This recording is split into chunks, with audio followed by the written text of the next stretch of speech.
Astonishing results _2. Aside from not being as good-looking as Xianxia, he had a higher education, better job, higher salary, and his family's conditions weren't bad either. What was there to feel inferior about? What was there to fear? Was it all just an illusion? Bro, I heard you don't have a formal job yet. How about I introduce you to work at our company? We are currently short of 2 general workers, and the salary and benefits are especially good. Although our company recruits based on academic credentials, with me around, you don't have to worry. The HR department will definitely consider my recommendation, and I'll have them arrange a more relaxed job for you. It was Zwoling's first time visiting, so naturally he wanted to establish a good relationship. In this family, only he and Xianxia were outsiders. Therefore, the first person he wanted to win over was Xianxia. Xianxia didn't have formal employment, and if Zwoling threw him an olive branch, Xianxia would surely grasp it tightly. Then, in the company, he would be Xianxia's supervisor, and Xianxia would be at his beck and call. Thanks for the offer, but no need, Xianxia politely declined. Zwoling didn't expect Xianxia to actually turn him down, thinking to himself that this guy really aimed high. He had no notable education, yet he looked down on being a general worker. How did such a pretty future sister-in-law fall for someone like him? He himself was in such good standing but didn't have such romantic luck. Really strange. Zwoling encouraged Xianxia. Bro, don't look at me now as the workshop supervisor. I also started from being a general worker and worked my way up step by step. As long as you're willing to put in the effort, I believe that one day you too can become a workshop supervisor or even a higher-ranking leader. Who could get fat on one breath? Xianxia politely smiled. Since Xianxia didn't continue the conversation, Zwoling couldn't say much more, and the two entered the kitchen. Grandma, Granny, you've worked hard. Xianxia wasn't prone to jests in front of outsiders, but he was a sweet talker with his family, and with just a few words, he made both Grandma Shangguan and Granny Jing very happy. Seeing this, Zwoling frowned subtly. He was somewhat displeased with Xianxia's behavior. Wasn't a man supposed to be manly? What was this smooth talking all about? Aunt 6, no need for you to serve the dishes. You can go and rest with Xiaozhua, said Grandma Shangguan. Just as Zwoling was about to respond, pleased with Grandma Shangguan's suggestion, he heard Xianxia say, It's okay, Granny. Well, do it. So, Zwoling had no choice but to join Xianxia in serving the dishes. Dinner was lavish. Although the Shangguans lived in the countryside, the meal was better than what his family usually had, which surprised Zwoling. It seemed the Shangguan family had prepared this especially to welcome him. During the meal, Zwoling occasionally offered food to Xianxia. The two had been together for over 3 years, and Zwoling was very familiar with Shangguan Zai's tastes. Su Lian and Shangguan Furong noticed this detail and showed satisfaction in their eyes. After dinner and a little more sitting, Shangguan walked Zwoling back. Just stepping out the door, Zwoling noticed a small sedan parked at the doorstep and asked in surprise, Xiaoxi, whose car is that? Shangguan nonchalantly said, I think it's from the television station. Because Shangguan Dehui had previously instructed her, during her school days, Shangguan had deliberately concealed her family background. No one knew she came from a wealthy household, not even Zwoling. The television station? Zwoling was puzzled. Shangguan continued, Didn't my sister top the high school exams this year? That car belongs to a journalist who came to interview her, but something broke and it can't start, so it's been parked here. In a few days, the station will send someone to tow it away. High school exam top scorer. Zwoling was even more surprised. Your sister is the top scorer for the high school exams. Yes, nodded Shangguan. Then your sister really lacks judgment, having such a boyfriend as a high school exam top scorer, Zwoling said. Didn't she become foolish from reading too much? What of being a high school exam top scorer? After all, she chose a boyfriend with neither education nor a job. That showed high school exam top scorers were nothing special after all. Shangguan replied with a serious face, Don't talk nonsense. Yang is the smartest person in our family. Moreover, if my sister chose Xianxia, he must have something exceptional about him. And I also think Xianxia is much more than he seems. If you find any errors, ads pop up, ads redirect, broken links, non-standard content, etc., please let us know reports so we can fix it as soon as possible. Astonishing results _3. Alright, I'll stop talking, Zuoling said with a playful smile, hugging Shangguanzai's shoulders.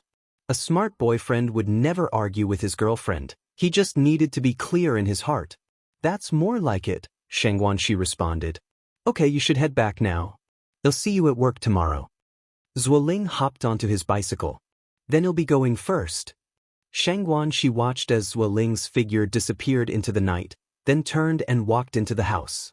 Grandma, Grandpa, Grandma, Mom and Dad, little aunt, great aunt, what did you think of my boyfriend at first impression? Not very good, the old Mrs. Xianxia put down her chopsticks. Xiaoxi, didn't you say you broke up with Zuoling?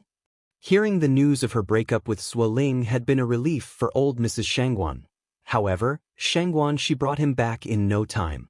We did break up before, but Zuoling kept begging me, so She and Zuoling had been together for 3 years. It wasn't something that could simply be dropped. Plus, Zuoling himself didn't have any shortcomings, and they were each other's first love, old Mrs. Xianxia continued. I think you two should end it sooner rather than later. Mom, I think this young man Zuoling is quite good. Xianxia joined in. Su Lian said, you don't like Zuoling? I also think Zuoling is quite good. Old Mrs. Xianxia sighed. Actually, I'm not the kind of person who cares about families being well matched, but your great aunt, do you know what Zuoling's family situation is? Zuoling has 7 older sisters. His parents are almost as old as I am. She continued, nowadays, family planning is so strict, workers can only have 1 child. What if Xiaoxi marries into their family and the first child is a daughter? Would Zuoling's family let it go? The fact that Zuoling's mother had given birth to 8 children proved she was no gentle character. Ordinary women, who could give birth to 8. Hearing this, Su Lian's smile stiffened. Xianxia expression also changed as she turned to look at Xianxia. Xiaoxi, your grandma is right. You can't marry into such a family. It's hard to find a 2-legged frog in this world, but men with 2 legs are everywhere. With your qualifications, what kind of man can't you find? Why fixate on Zuoling? Su Lian nodded. Yes, Xiaoxi, I also think your little aunt is right. Su Fan had passed away early. Raised by Su Lian because Shangguan and Xianxia couldn't find her, as an aunt, she didn't want Xianxia to marry into such a complicated family. Marriage and dating were not the same. Marriage faced many more practical issues. Xianxia indignantly said, Grandma, little aunt, great aunt, you are thinking too far. We aren't even married yet, and you're already thinking about children. Moreover, the person who had 8 children isn't Zuoling. Zuoling is just the child who was born. He didn't choose his birth, and just because his parents favor boys over girls doesn't mean Zuoling is the same way. Xianxia was a reasonable person. She felt it wasn't fair to impose the problems of Zuoling's parents on Zuoling. Not only do your grandma and they disagree, your mom and I disagree as well, Xianxia Dehui timely stated. Xiaoxi, you can date Zuoling, but you can't regard him as your marriage partner. Some people might be qualified boyfriends, but that didn't necessarily make them qualified marriage partners. Xianxia Dehui was a university professor after all. He saw things more clearly than most and was much more forward-thinking. It was the 80s after all. Breakups and makeups were normal. Why? Xianxia frowned slightly. The great man once said, all dating that doesn't aim for marriage is hooliganism. Your thinking is wrong. How could one treat dating as child's play? Xianxia Dehui continued, I disagree not just because of his family issues. This young man, Zuoling, is too impetuous, lacks stability, and his words reveal a self-satisfied tone. I think the two of you aren't suitable. For instance, just now, Su Lian only asked whether Zuoling had started working, but Zuoling went on to clearly state his position and monthly salary. Moreover, when Xianxia asked where his family lived, he even mentioned hiring a nanny. Dad, you are too prejudiced against Zuoling. Xianxia continued. I've known Zuoling for over 3 years. I know what kind of person he is. If you find any errors, ads pop up, ads redirect, broken links, non-standard content, etc., please let us know reports so we can fix it as soon as possible. Astonishing results _4. Sister Xiaoxi, don't get agitated. Actually, I think Dad makes a lot of sense, Shengguansu began. Zuoling really isn't suitable for you. Grandpa, Grandma, what do you think? Shengguan she looked towards Elder Zheng and Madame Zheng. Madame Zheng smiled and said, Sister Xiaoxi, your grandmother and I share the same view. When a girl gets married, she has to keep her eyes wide open. Besides, Zuoling's parents are also getting on in years. What if you really ended up with Zuoling? Who would look after your children? His parents even need a nanny to take care of themselves. I can hire another nanny, Shengguan she argued. Madame Zheng smiled and said, when the child is too young to speak, would you really be comfortable leaving them in someone else's care? Moreover, what if you have a daughter and your in-laws don't like her and secretly dispose of the child? What will you do then? That won't happen. She would be their own granddaughter. It will, and Aitsuehua stepped forward and said, you'll find all sorts of people in this world, especially people like Zuoling's parents who favor sons over daughters. It was then that Shengguan she realized that Aitsuehua had already lost 3 children. Mom is right, Yang chimed in at the right moment. Sister Xiaoxi, medical research has proven that the sex of a baby is actually determined by the male side. Human sex chromosomes determine the gender, with males being XY and females XX. The cells produced by women all contain an X, while those produced by men could be X or Y. If both cells are X, then a girl is born. If the male contributes a Y, then a boy is born. At this point, Yang paused, then continued, Zuoling's family has the genes for having daughters, so there's a 90% chance that your first child would be a girl. This means you should be prepared for the 90% likelihood of your child being discarded. Yang was not one to mince words, so what she said always hit hard. Shengguan she hesitated for a moment, then said, Yang, do you believe this too? How can you be so certain that Zuoling's parents will definitely favor boys over girls? Maybe they just like having lots of children? After all, Shengguan Zai's experience was too limited to fully understand these things. You can tell just from her having given birth to 7 girls. Yang continued, Sister Xiaoxi, medically speaking, pain is classified into 12 levels. The first level is the pain from a mosquito bite, and the 12th level is the pain of a mother during childbirth. Plus, giving birth is really harmful to the body. The best state for a woman is to give birth to 1 or 2 children, who would joke about their own health without some kind of strong belief.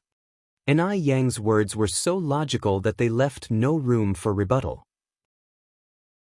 Shengguan she fell silent for a bit, then said, I feel that Zuoling is not that kind of person.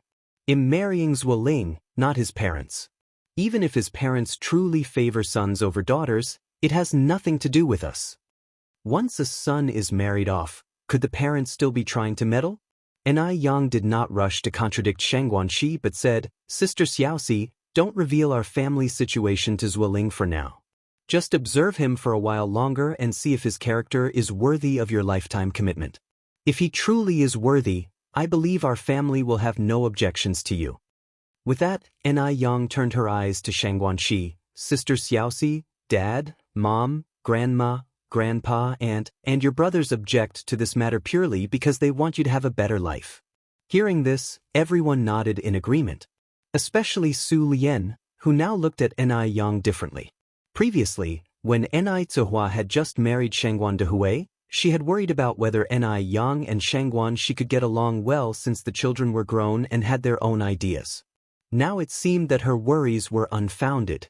Although Yang was a few years younger than Shengguan she, her maturity was far greater. The words she spoke were persuasive. As an elder, Su Lian found nothing to fault in what she said, and moreover, Yang had Shengguan Zai's best interests at heart with every word. Yang, I didn't just meet Zuoling today. I know what kind of person he is, Shengguan she said firmly. Yang smiled and responded, that remains to be seen. A fox's tail doesn't show itself in a day. True gold fears no fire. Sister Xiaoxi, if Zuoling truly is a man worth entrusting your life to, then no matter how you observe him, you won't see any hint of a fox's tail. If you find any errors, ads pop up, ads redirect, broken links, non-standard content, etc., please let us know reports so we can fix it as soon as possible. Astonishing results _5. Su Lian nodded. I think Yang Yang is absolutely right. On the other side, Zuoling rode his bicycle back home. Zuo's father, unable to wait, asked, "How did it go? Did Xiaoxi's parents have a good first impression of you? Do you even need to ask?" Zuo's mother, sitting on the sofa watching TV, scoffed. "Our Lingling's credentials are so outstanding, you couldn't find a better son-in-law with a lantern. Could the Shangguan family possibly look down on us?" Zuo's parents were both retired factory workers, and they had been cadres at the factory, so their retirement benefits were extremely generous, with a pension of 300 yuan each month. Plus, owning 2 apartments in Beijing, life was particularly comfortable for them. Hearing this, Zuo's father nodded in agreement. That's true. The mother continued, "How are Xiaoxi's family conditions? Are they as good as your Uncle Chen's?" Zuoling shook his head. Uncle Chen is a city dweller, while Xiaoxi's family is from the countryside. There's no comparison. But Xiaoxi's family seems to be quite well off. I saw that they even have big appliances like a refrigerator and a washing machine, and their house is beautifully decorated. Refrigerators and washing machines together wouldn't cost less than a few thousand yuan. Could an ordinary family afford that? Don't even think about it. From the countryside? Zuo's mother sat up in surprise. Xiaoxi is a rural person? Due to past experiences, Zuo's mother got goosebumps at the mention of rural people. Their family was living so comfortably, they certainly didn't want to be visited by poor relatives looking for handouts every day. Xiaoxi is from Jinghua village, Zuoling nodded. But you don't have to worry, Mom. Xiaoxi's relatives dress very decently, not like poor people, so you don't have to worry about people coming to our door asking for things. Zuo's mother sighed. This child, how did you end up choosing a country person of all people? Mom, I love Xiaoxi, I really do. I hope you can agree to our relationship, Zuoling continued. Mom, I promise you, Xiaoxi's family doesn't have that kind of poor relatives, and their conditions are really quite good. You see how long it's been since we've changed the carpet in our living room? The carpet in Xiaoxi's living room is not only brand new but also woolen. Zuoling's feelings for Shangguan were genuine, otherwise, they wouldn't have had an on and off relationship. Zuo's mother tapped Zuoling on the forehead. You're just too naive. You might get cheated and end up counting someone else's money for them. Of course, her family wouldn't let go of a catch like you so easily. Are you sure the place you went to tonight was even Xiaoxi's home? Perhaps Shangguan had planned it all along, and the place Zuoling visited tonight wasn't her home at all. A rural person being able to afford a carpet.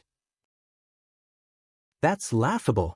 And didn't you say that Xiaoxi's mom isn't her birth mother, but a stepmother? Have you ever seen a stepmother who truly cares for her stepdaughter? If you really marry Xiaoxi, then you'll have troubles. That stepmother will steal a little today, a little tomorrow, and our family won't be able to live properly. Her son was only 23 years old and already earning over 100,000 yuan a month. You probably couldn't find a few like him in the whole of Beijing. If Shangguan's family was a bit better off, that would be one thing, but now knowing that Shangguan is just a country girl, she felt scornful, thinking that Shangguan was after their family's wealth. Of course, a country girl would be happy to marry into the city. Isn't that just like a sparrow turning into a phoenix? Not at all. Zuoling shook his head. I think Xiaoxi's stepmother is quite nice, not like someone who would steal things. You've just visited them today for the first time, of course Shed put on an act. Once you're married, she will show her true colors. His mother continued. Lingling, listen to your mom, Xiaoxi is not worthy of you. I think the daughter of your Uncle Chen is quite good. Chen Liebao is Uncle Chen's only daughter. Eventually, the Chen family's fortune will be yours. Indeed, Chen Leibao's family's conditions were even better than Zuo's. However, Chen Liebao looked like Zhu Beiji, not only with a big face and fat ears but also exceedingly rude and noisy when eating, just like a pig. Compared to Shang Guanxi, it was night and day. Zhuo Ling was at least a workshop director and also quite handsome. How could he possibly marry someone like that? It would be an utter joke. Though Shang Guanzai's family wasn't as well off, she was good-looking and also a university student. Plus, their relationship was a love match. He would have face when bringing her out. If you find any errors, ads pop up, ads redirect, broken links, non-standard content, etc., please let us know reports so we can fix it as soon as possible. Astonishing results under score 6. No, I just like Xiaoxi, Zuoling asserted stubbornly. Zuo's mother sighed. You used to be such an obedient child, what has changed now? I know you don't find Liebao attractive, but haven't you heard the saying, beauty is a source of trouble? Being beautiful is not necessarily a good thing. King Zhou of Shang lost his kingdom because of Daji, Tang Xuanzong faced the Ensure rebellion because of Yang Yuhuan, and King Yu of Zhou was overthrown because of Bao Si. The words of the ancients contain profound wisdom. The saying beauty is a source of trouble is not without basis. At this point, Zuo's mother paused and continued, actually, women are all the same when the lights go out. There's nothing more to them, nothing less. Whether one is beautiful or not is just about looks. And besides, Lingling, you are destined for great things in the future. You can't let your heart be taken by youthful love, and you certainly can't let Xiaoxi hold you back. What you're lacking is a wise and virtuous wife, not a fairy who is above the mundane world. Liebao, that child, definitely looks like she's blessed with good fortune, big head, big bottoms, surely someone who can bear sons. After you marry, you'll give me a fair and plump grandson. As she spoke, Zuo's mother started to dream of a wonderful future. Her grandson. She gave birth to 8 children, all for the day she could hold her grandson in her arms. Zuo Ling shook his head. No, Mom, please stop talking. Just the thought of having to sleep next to a pig in the future makes me so nauseous that I won't be able to eat breakfast tomorrow. You child, his mother chided, how can you speak like that? How has Liebao disgusted you? I think she's very nice. Your Uncle Chen said that if you're willing to marry Liebao, not only will our family not have to pay a penny for the dowry, but we'll also get 5,000 yuan as part of her dowry. Can Xiaoxi's family offer 5,000 yuan for a dowry? I bet they can't even come up with 50 yuan. That's 5,000 yuan. Where could you find such a favorable marriage offer? But Zuo Ling sneered at the 5,000 yuan, knowing that one can't have the best of both worlds. Even if Chen Leibao's family offered 50,000 yuan for the dowry, there's absolutely no way I'd marry a pig. Having said this, Zuo Ling turned and walked away.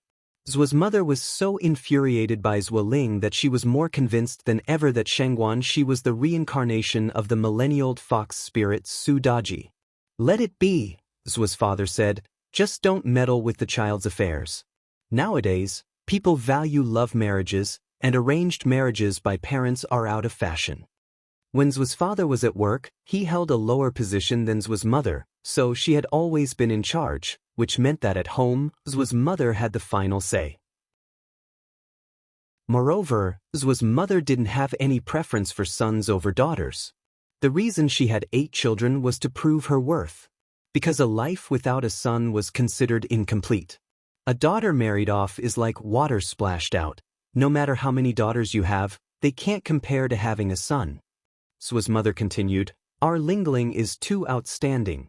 Who knows how many girls out there have their eyes on him? I calculated everything but never expected Shang Guanxi to be from the countryside. If I had known she was from the countryside, I would never have agreed to it when Lingling first brought it up. That girl is too scheming, hiding her rural background and deceiving us for so long. She should have mentioned her rural background early on. What is this, if not deceit? Our Lingling is a dragon roaming the heavens, and she is just a sparrow that aspires to transform into a phoenix. It's too unsightly. Zuo's father turned the page of the newspaper in his hand and replied, following his wife's thoughts, I also think Liebao is a decent child. The Chens are still young and can at least provide support for them for over a decade. If our Lingling marries Lai Bao and they have a chubby baby boy, the good days are still ahead. Meanwhile, at the Ni family's home, Ni Zuihua and Shangguan Dehui were sitting on the bed, also talking about Shangguan Shi. As a stepmother, there were some things Ni Zuihua felt awkward to speak out directly. She could only convey her thoughts to Shangguan Dehui. Dehui, although Xiaoxi seems to have a mild temperament and doesn't usually show much temper, she actually has a rebellious streak deep inside. You have to talk to her about Zuiling properly, but also don't push her too hard. Beware of the extreme rebound effect. Even though Shangguan Shi wasn't born to Ni Zuihua, through the days spent together, she had come to understand Shangguan Zai's nature very well. Shangguan Dehui nodded. I know, don't worry. Actually, Shangguan Shi was very much like the late Su Fun.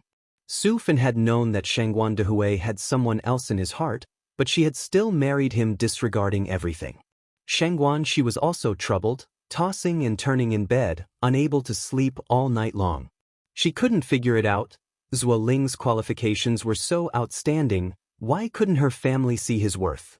As a result, when Shangguan Shi got up the next morning, 2 dark circles had formed under her eyes. Sister Xiaoxi, didn't sleep well last night? Ni Yang greeted her at the dining table. Shangguan Shi nodded. Here, take this. Ni Yang fished a pink sugar pill from her pocket. What's this? Ni Yang said with a smile. It helps relieve fatigue and lighten dark circles. Hearing about the beneficial effects of the sugar pill, Shangguan Shi immediately took it and swallowed. Thank you, Yang, otherwise I wouldn't have been presentable today. After a while, Ni Zuihua came over with breakfast. At noon, Ni Yang received a phone call from the hospital. After hanging up, Ni Yang found Ni Zuihua. Mom, I have something to tell you now. You need to be prepared emotionally. Is it about the paternity test? Ni Zuihua asked. Yes. Ni Yang nodded. Mom, Yenyun is our second sister. Crash. The vase in Ni Kuihua's hand dropped to the floor, shattering, and with tears in her eyes, she said, Really, is it true? It's true. Ni Yang hugged Ni Zuihua. Mom, we found our second sister. We found her. We found her. Ni Zuihua cried tears of joy. Although they had found the person, Ni Zuihua was still faced with a dilemma. Whether to acknowledge her or not. Currently, without acknowledgement, they still had a kinship with the Wu family. If they burst this bubble, what if they couldn't even remain relatives? After all, the Wu family had raised Wu Yenyun for 17 years, from a helpless little baby to a graceful young lady. No one knew how much heart and soul the Wu parents had poured into her. If they were to acknowledge her now, would the Wu parents forgive them? Would Wu Yenyun forgive them? In the evening, everyone gathered to discuss this issue. The elderly Mr. Zheng and Mrs. Zheng said, We definitely must acknowledge her. No matter what, that child is our Zheng family's blood. If you find any errors, ads pop up, ads redirect, broken links, non-standard content, etc., please let us know reports so we can fix it as soon as possible. Complete outbreak.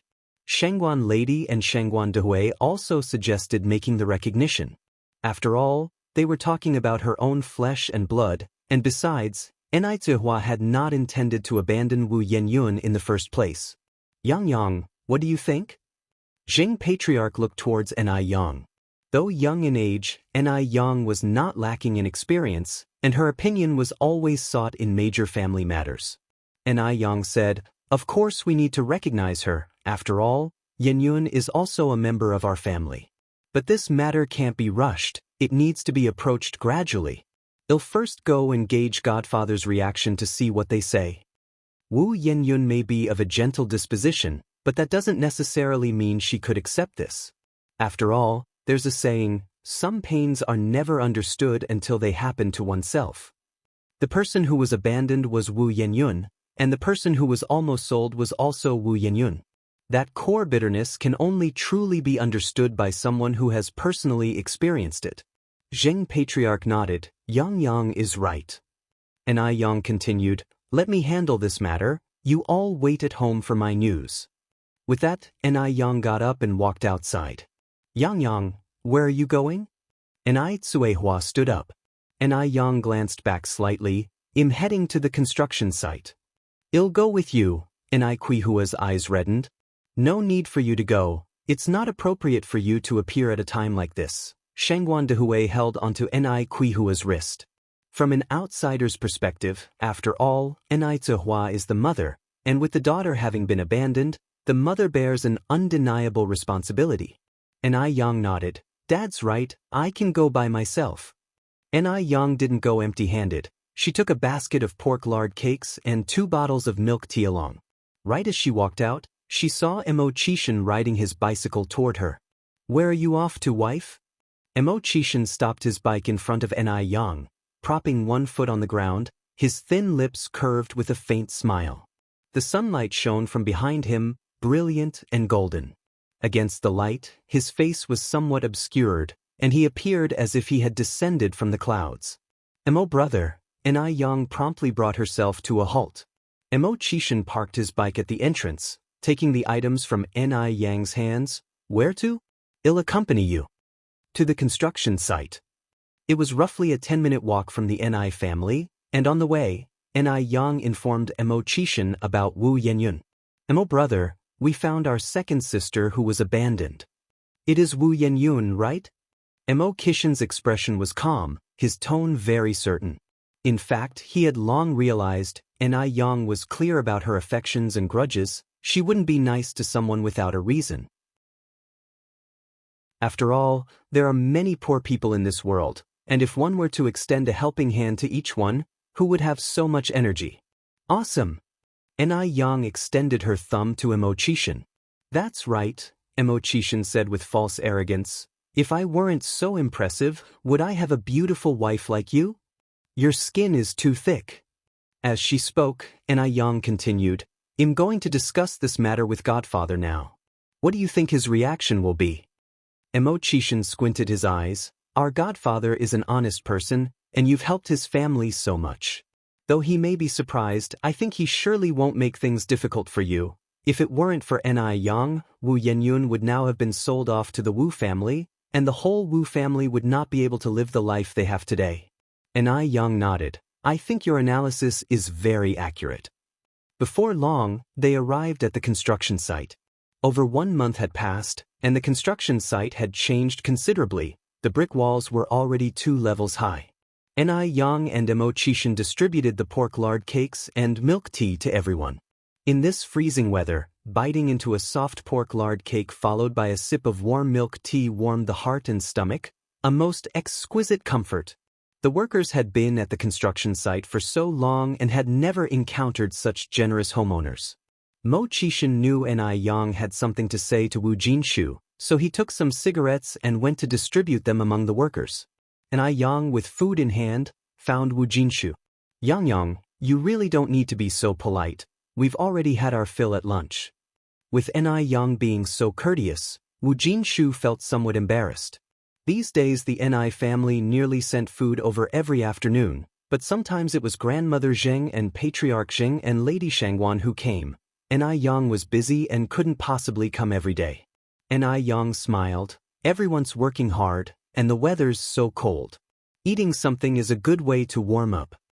After speaking, Yang added, Actually, Godfather, there's something else I need to talk to you about. If you find any errors, ads pop up, ads redirect, broken links, non-standard content, etc., please let us know reports so we can fix it as soon as possible. Total outbreak. _2. Hearing that Yang had something to say, Wu Jinshu immediately put down his teacup, as he had never treated Yang like a child. Yang, go ahead. Yang continued, This is about Yenyun. Yenyun? Wu Jinshu asked anxiously, Yang, is that child causing you trouble? No. Yang shook her head, getting straight to the point. Godfather, actually, Yenyun is my sister. Wu Jinshu smiled and said, Yenyun is already your sister, isn't she? Realizing Wu Jinshu might have misunderstood her, Yang continued, Godfather, Yenyun is my full-blooded younger sister. What? Wu Jinshu was taken aback. Full-blooded younger sister? Wu Jinshu looked at Enai Yang and couldn't speak for a long while, not knowing what to say. Enai Yang then spoke of the past. Godfather, it's like this. When Enai Tsuehua gave birth to Wu Yenyun that year, Enai Yang was only 1 year old. She didn't know what exactly happened, but when Mrs. Mu abandoned her 3 younger sisters and little Enai Yun, Enai Yang already had memories. At that time, Enai Tsuehua simply had no ability to resist. If it weren't for the fact that the first child couldn't be abandoned, she too would not have escaped Mrs. Mu's clutches. Wu Yenyun had her own hardships, and Enai Tsuehua had hers. Wu Jinshu's eyebrows were deeply furrowed as he listened to Enai Yang. Were they intending to take Wu Yenyun back? The Enai family was wealthy, their conditions were much better than his family's. If Wu Yenyun could be acknowledged by Enai Yang, she would be a young lady with a large fortune, and surely that would be better than staying with them. But Yenyun was, after all, the daughter they had raised with their own hands. He couldn't bear to let her go. He truly couldn't bear it. Enai Yang seemed to perceive Wu Jinshu's thoughts and went on, Godfather, rest assured, I'm not here to take Yenyun away. It wasn't easy for you and Godmother to raise Yenyun to this age. The grace of upbringing is greater than heaven. No matter what, you are Yenyun's parents. Enai Yang wasn't the kind of person without a conscience. The Wu family had raised Wu Yenyun for so long, it would not only be illogical to take her back now, but it would also be unfair to Wu Jinshu and Yen Erju. Including Enai Tsuehua, they had no intention of taking Wu Yenyun back. They just wanted to clarify things to Wu Yenyun and use the rest of their lives to make it up to her, so that neither of them would have regrets in their lives. Then, Wu Jinshu started his mouth agape. If the Enai family didn't want to take Wu Yenyun back, then why had Enai Yang told him all this? Enai Yang continued, Godfather, if you don't mind, let Yenyun also acknowledge my parents as godparents. From now on, our 2 families will be even closer relatives. After much thought, this seemed like the most appropriate solution. Upon hearing this, Wu Jinshu breathed a sigh of relief. Yang, I can't decide this alone. I need to go back and discuss this with your godmother and then see what Yenyun thinks. Yes, that's only proper, Enai Yang nodded, standing up and dusting herself off. I'll head back first, godfather. All right. Wu Jinshu stood to see Enai Yang off.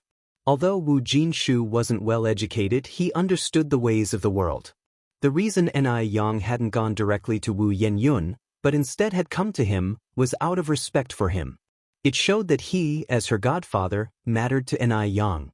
If it had been someone without conscience, they could have just pushed him, the foster father, aside. But Enai Yang hadn't done that. Watching Enai Yang walk away, Emo-chishin quickly jogged over. How did it go? What did our godfather say? Enai Yang replied, It's just like you guessed. Godfather didn't make it difficult for me, but I don't know what Yenyun will think. Emo-chishin wrapped an arm around Enai Yang's shoulders, his thin lips parting lightly. Do your best and let fate decide. As a sister, you've done well enough. Don't put too much pressure on yourself. Enai Yang was only Wu Yenyun's sister. In other families, a sister simply couldn't do so much, especially since she wasn't the one who caused this mess, to begin with. Enai Yang nodded. Let's hurry back. My parents and grandparents are still at home waiting for the result. Sure enough, as soon as they arrived home, Enai Tsuehua and the rest were eager to ask Enai Yang what Wu Jinshu had said. Enai Yang shared, Mom, Dad, Grandma, Grandpa, don't be anxious. My godfather didn't make things difficult for me. He said that we'll need to wait for Yenyun's feelings on this matter, and we'll probably know the result by tomorrow. If you find any errors, ads pop up, ads redirect, broken links, non-standard content, etc., please let us know reports so we can fix it as soon as possible. Total outburst. _3. Enai Tsuehua nodded, her eyes still red. Lady Shangguan said, I see that Yenyun is quite gentle and sensible. I think she will definitely understand you, Daya. Don't worry. Wu Yenyun seemed like a child with no temper, gentle and honest. Not the kind who would unreasonably stick to his guns. Lady Zheng agreed. I think my in-law is right. Wu Yenyun had visited the Enai family a few times, and now thinking back, Lady Jing felt that Wu Yanyan's temperament was very much like Zheng Suyu's. On the other hand, Xianxia had been preoccupied all day. Zuoling noticed her distraction and asked when they were returning to the dormitory after work, "Xiaoxi, what's wrong with you today? Are you feeling unwell?" Xianxia smiled and said, "It's nothing." Thinking of her family's advice, Xianxia added, "Zuoling, there's something I want to talk to you about." "Go ahead." Xianxia spotted a small restaurant on the roadside. "Let's go there and talk while we eat." "Okay," Zuoling nodded. The small restaurant was very simple. The two of them ordered 3 dishes and 1 soup for just 8 yuan.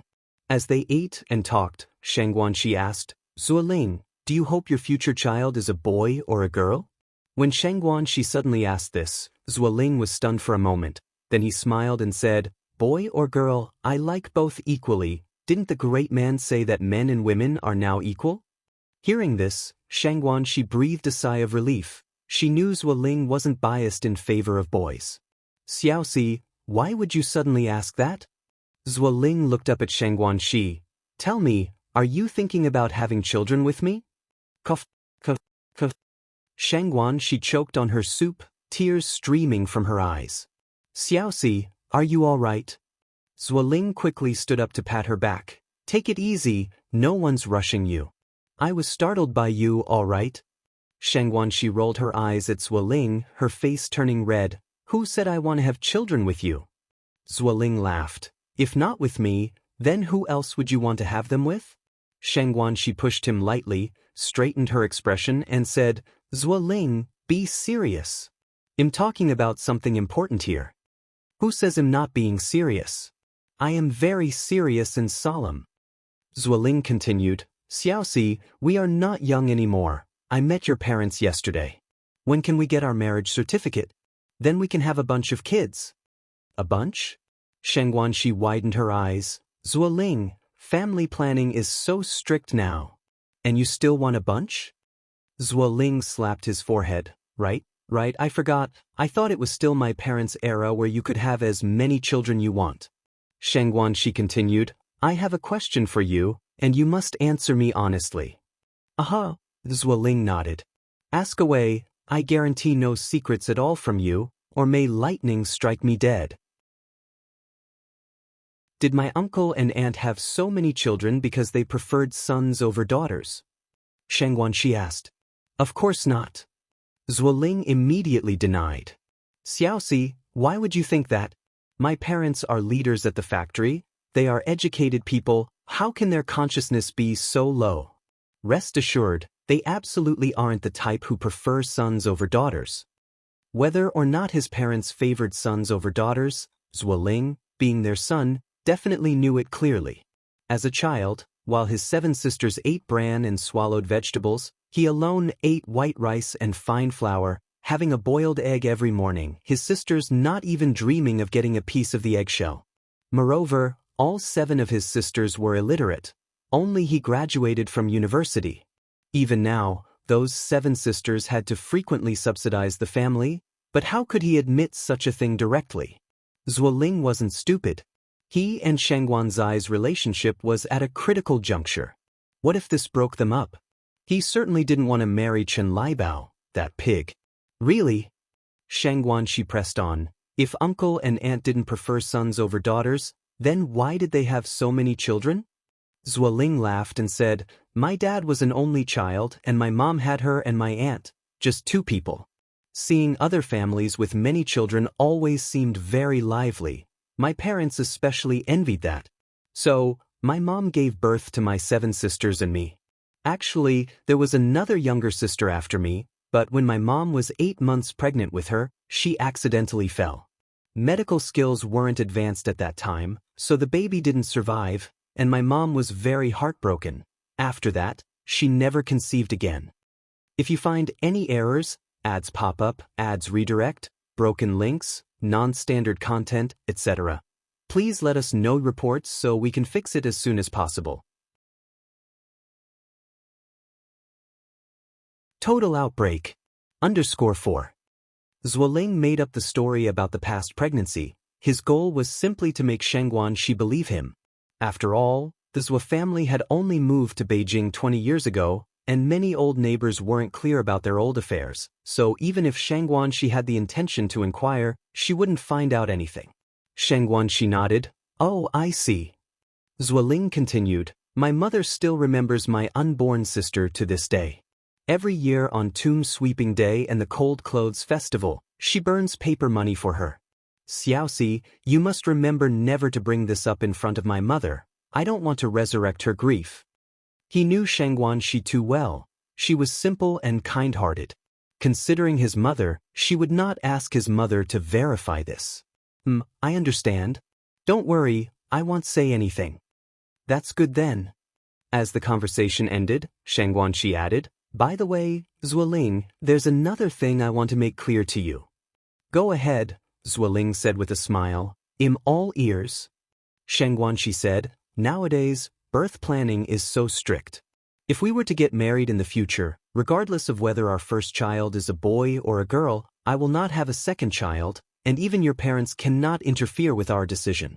If you agree, then we can continue our relationship. If you don't, then let's just end things here. Some things needed to be made clear in advance. Having been advised by her family, Xianxia didn't want to end up in an ugly dispute over such matters. This was absolutely unacceptable. Even though birth planning was strict, if one spouse could resign from work, not both being in employment would allow a second child. Besides, wasn't it a woman's duty to carry on the family line? Would a woman who couldn't bear children be brought home just to be revered like an ancestor? But of course, Zhuoling would never speak these thoughts aloud. He was, for now, quite content to revere Xianxia like an honored ancestor. Xianxia was beautiful and well-educated, and they shared deep feelings. Zhuoling did not want to part ways over the issue of children. People change. Xianxia, not yet married and still a young woman, was unaware of a woman's duties and mission. Perhaps after getting married, she would understand. By then, she might even be clamoring to have a second, third, or fourth child. That would definitely happen. Thinking this, Zhuoling said with a smile, yes, I'll listen to you. Xiaoxi, don't worry, in the future, whatever you say goes in our family. As for children, you can have as many as you want, and if you don't want any, then we won't have any at all. Really? Xianxia looked at Zhuoling somewhat surprised, as she had not expected him to be so open-minded. Because her birth mother, Su Fun, had died in childbirth on the operating table, Xianxia harbored some fear of giving birth. Zhuoling, I'll just tell you the truth. My biological mother died from complications during childbirth, and I am actually quite afraid of giving birth, Xianxia continued. And I've heard from Xiaolin in the workshop that giving birth is incredibly painful, and that during birth, the child and feces might come out together. What had Xiaolin said at that time? Xiaolin said she lost all her dignity on the operating table. Ever since having a child, Xiaolin had become a different person, treating her own mother with special kindness and filial piety, because she had experienced the agony of childbirth. A woman only understands a mother's sacrifices and greatness once she becomes a mother herself. One only understands parental grace after raising children. Zhuoling said with a smile, then let's not have children. By the way, Xiaoxi, what do your uncle and aunt, grandparents, and grandmother think of me after yesterday? He knew without asking that Xianxuan's parents must have a very good impression of him. After all, finding a man like him in Beijing was incredibly difficult. Zhuoling was very aware of Xianxuan's family circumstances. Xianxuan's father was just a teacher. How much could a teacher earn a month? At most 20 yuan? Not even as much as their family nanny maid. And her stepmother just ran a small business, the least prestigious occupation. If it weren't for his affection for Xianxia, he wouldn't consider marrying the daughter of a small business owner. Xianxuan's brother worked at a bank, probably just doing menial tasks. As for that sister, except for being the top scorer in the college entrance exam, she was utterly useless. The sister's boyfriend didn't even have a proper job. He guessed that the total income of Xianxuan's entire family might not be higher than his salary alone. If you find any errors, ads pop up, ads redirect, broken links, non-standard content, etc., Please let us know reports so we can fix it as soon as possible. Chapter 1000. Total Outbreak. _5. Not only is the income low, but there's also the need to support 3 elders and a child.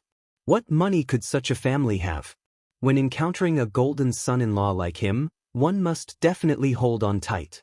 In the entire family, only he has a monthly salary over 100. Zueling felt a full sense of superiority in his heart. Xianxia didn't have the heart to deflate Zueling's pride and also wanted to leave a good impression of her family in his heart.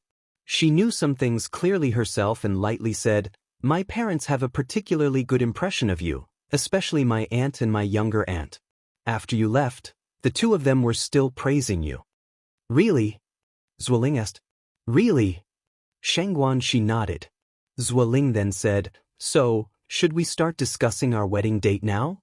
Xianxuan's face flushed momentarily. This is not urgent. Xiaoxi, I'm already 23 this year." The 80s were not like later times. Back then, people advocated for early marriage and childbirth. Some college students were still studying when they had children. And there were some who attended college while having children. Someone like Xianxia was already considered an older youth. The most crucial issue was that Xianxia was somewhat traditional. Normally, Zueling couldn't even hold her hand, let alone other things. 23 is an age easily prone to impulsiveness. Xianxia continued, "You've met my parents, but I haven't met your uncle and aunt yet. I also don't know if your uncle and aunt are satisfied with me," Zueling said with a smile. "You can rest assured about that, Xiaoxi. You're beautiful and well-educated. My parents will definitely be very satisfied with you. How about this? Let's set a time for you to visit my parents, and then arrange a day for the parents on both sides to meet." Xianxia nodded. "That's possible." Having resolved the issue of having children, Xianxia felt much more relaxed. On the way to the dormitory, she even hummed the popular song, "Sweet Honey." No sooner had she returned to the dormitory than Xianxia found an additional message on her pager from home. Xianxia put on her coat again and went to a public telephone booth to call back home. The person who answered the phone was Ni Zuehua. Ni Zuehua was informing Xianxia about Wu Yanyun's situation. Although Wu Yanyun and Xianxia weren't related by blood, they were now a family, and since it was a family matter, she should inform Xianxia. It was the least form of respect. Xianxia was a sensible and good child and immediately said she would return home tomorrow. She was also very happy that Ni Zuehua was willing to tell her about this matter. Meanwhile, at the Wu family, Wu Jinshu did not tell Wu Yenyun about the situation immediately but quietly spoke to Yen Erju about it. After hearing this, Yen Erju exclaimed in surprise, "Really?" Wu Jinshu nodded. "What kind of question is that? Would I joke about such a matter?" After saying this, he continued, "It's not only our Yenyun who was abandoned as a child, but also Yang Yang's 3rd and 4th sisters. However, we can't blame their mother for this." Yen Erju sighed after listening. "We really can't blame Yang Yang's mother for such a thing. Just look at your mother and you'll understand. If it weren't for Yang Yang, wouldn't our Yenyun have been sold to the Wu family?" Upon mentioning this matter, Wu Jinshu bowed his head in shame. After they had moved here, Grandma Wu hadn't given up. After some inquiries, she and Wu Jinjin found this place. But on their way here, she had slipped and became a vegetable, still lying in the hospital to this date. Wu Jinjin was afraid of being responsible and hid himself away. As a son, Wu Jinshu had to take care of her, now bearing a medical expense of 20 yuan per month. Fortunately, the construction company was now making quite a bit of money each month, so this 20 yuan didn't exert too much pressure on them. Otherwise, life would really have been impossible to continue. Also fortunately, Grandma Wu's fall made her a vegetable. Otherwise, who knows how much trouble she could have caused later on. She might even have taken this opportunity to fiercely extort a sum from the Ni family. Wu Jinshu knew it was wrong for a son to have such thoughts, but he couldn't help it. Whenever he thought of his mother's actions, he became very angry. Wu Jinshu then said, "When should we tell Yenyun about this matter? What do you think?" Yen Erju was unsure as well. At the same time, she was somewhat worried. After all, the Ni family's conditions were so good, what if Wu Yenyun didn't want them as his foster parents after knowing about this matter? If you find any errors, ads pop up, ads redirect, broken links, non-standard content, etc., please let us know reports so we can fix it as soon as possible. Chapter 1001, Total Outbreak. _6. Wu Jinshu said, "What I mean is, since Yenyun will have to know about this sooner or later, we might as well tell her now. Isn't there a saying, a swift knife cuts through the mess? If Yenyun really chooses the Ni family and doesn't want us anymore, we can't stop her. After all, blood is thicker than water. No matter what choice Wu Yenyun made, Wu Jinshu would respect it." But out of selfishness, Wu Jinshu still hoped that Wu Yenyun wouldn't abandon them. "Okay." Yen Erju nodded and with a sigh said, "I'll go call Xiaoyan." Wu Yenyun now lived in a room by herself. When Yen Erju went to see her, she was revising her schoolwork. Her grades were good, but not top-notch. With Ni Yang as a shining example before her, she wanted to make a push as well, to bring honor to her parents. "Xiaoyan, are you studying?" Yen Erju gently pushed the door open. "Emchim." Wu Yenyun nodded. "Mom, is there something you needed from me?" Yen Erju smiled and said, "Xiaoyan, come with Mom for a moment. Your dad and I have something to tell you." "Okay." Wu Yenyun put down her pen and followed Yen Erju to the master bedroom. "Yenyun is here, have a seat."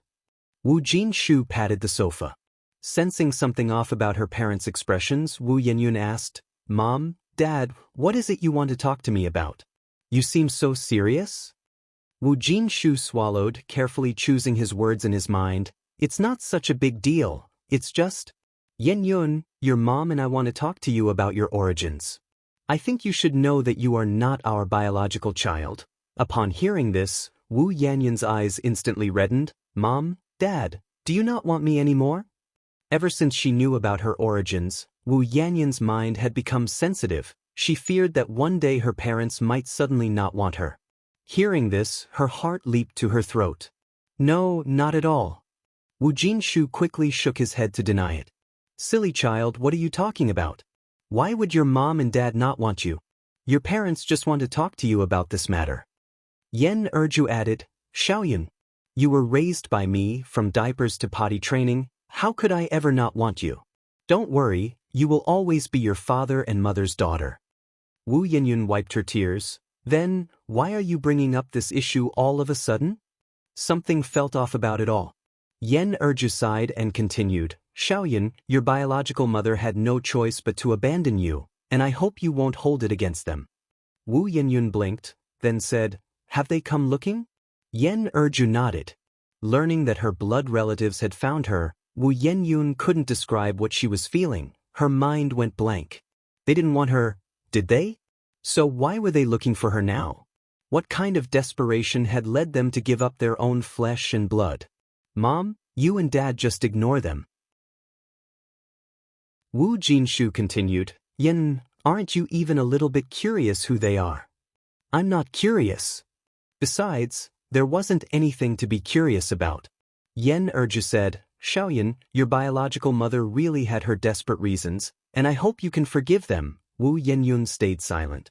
Yen Erju continued, "Xiaoyan, actually, Yang is your sister, and Yang's mom is your biological mother." At these words, Wu Yenyun felt as if something in her mind exploded with a bang. She never dreamed that Ni Hua was her birth mother. That Ni Yang was her biological sister. She remembered the first time she saw Ni Yang. That day, Ni Yang wore a beautiful and tidy cheongsam, like a young miss from a wealthy family stepping out of a novel, observably untouchable. At the time, she wondered how there could be someone so beautiful in the world. Not only was she beautiful, but she also had such good fortune. Back then, she wore patchwork clothes, looking destitute like a beggar, struggling even for 3 meals a day. The first time she met Ni Hua, the scene was much the same. Ni Hua lived in a glittering, grand villa, surrounded by a cluster of servants, and she was dressed worse than the servants. Now, they had come to tell her that Anaitohua was her birth mother. The irony of it all was just too much. Wu Yenyun couldn't accept it. She simply couldn't. No. Mom, you're lying to me. They're not. They're not. Wu Jinshu sighed. Yen, your mom isn't lying to you. Yang Yang really is your sister, and Yang Yang's mom is indeed your birth mother.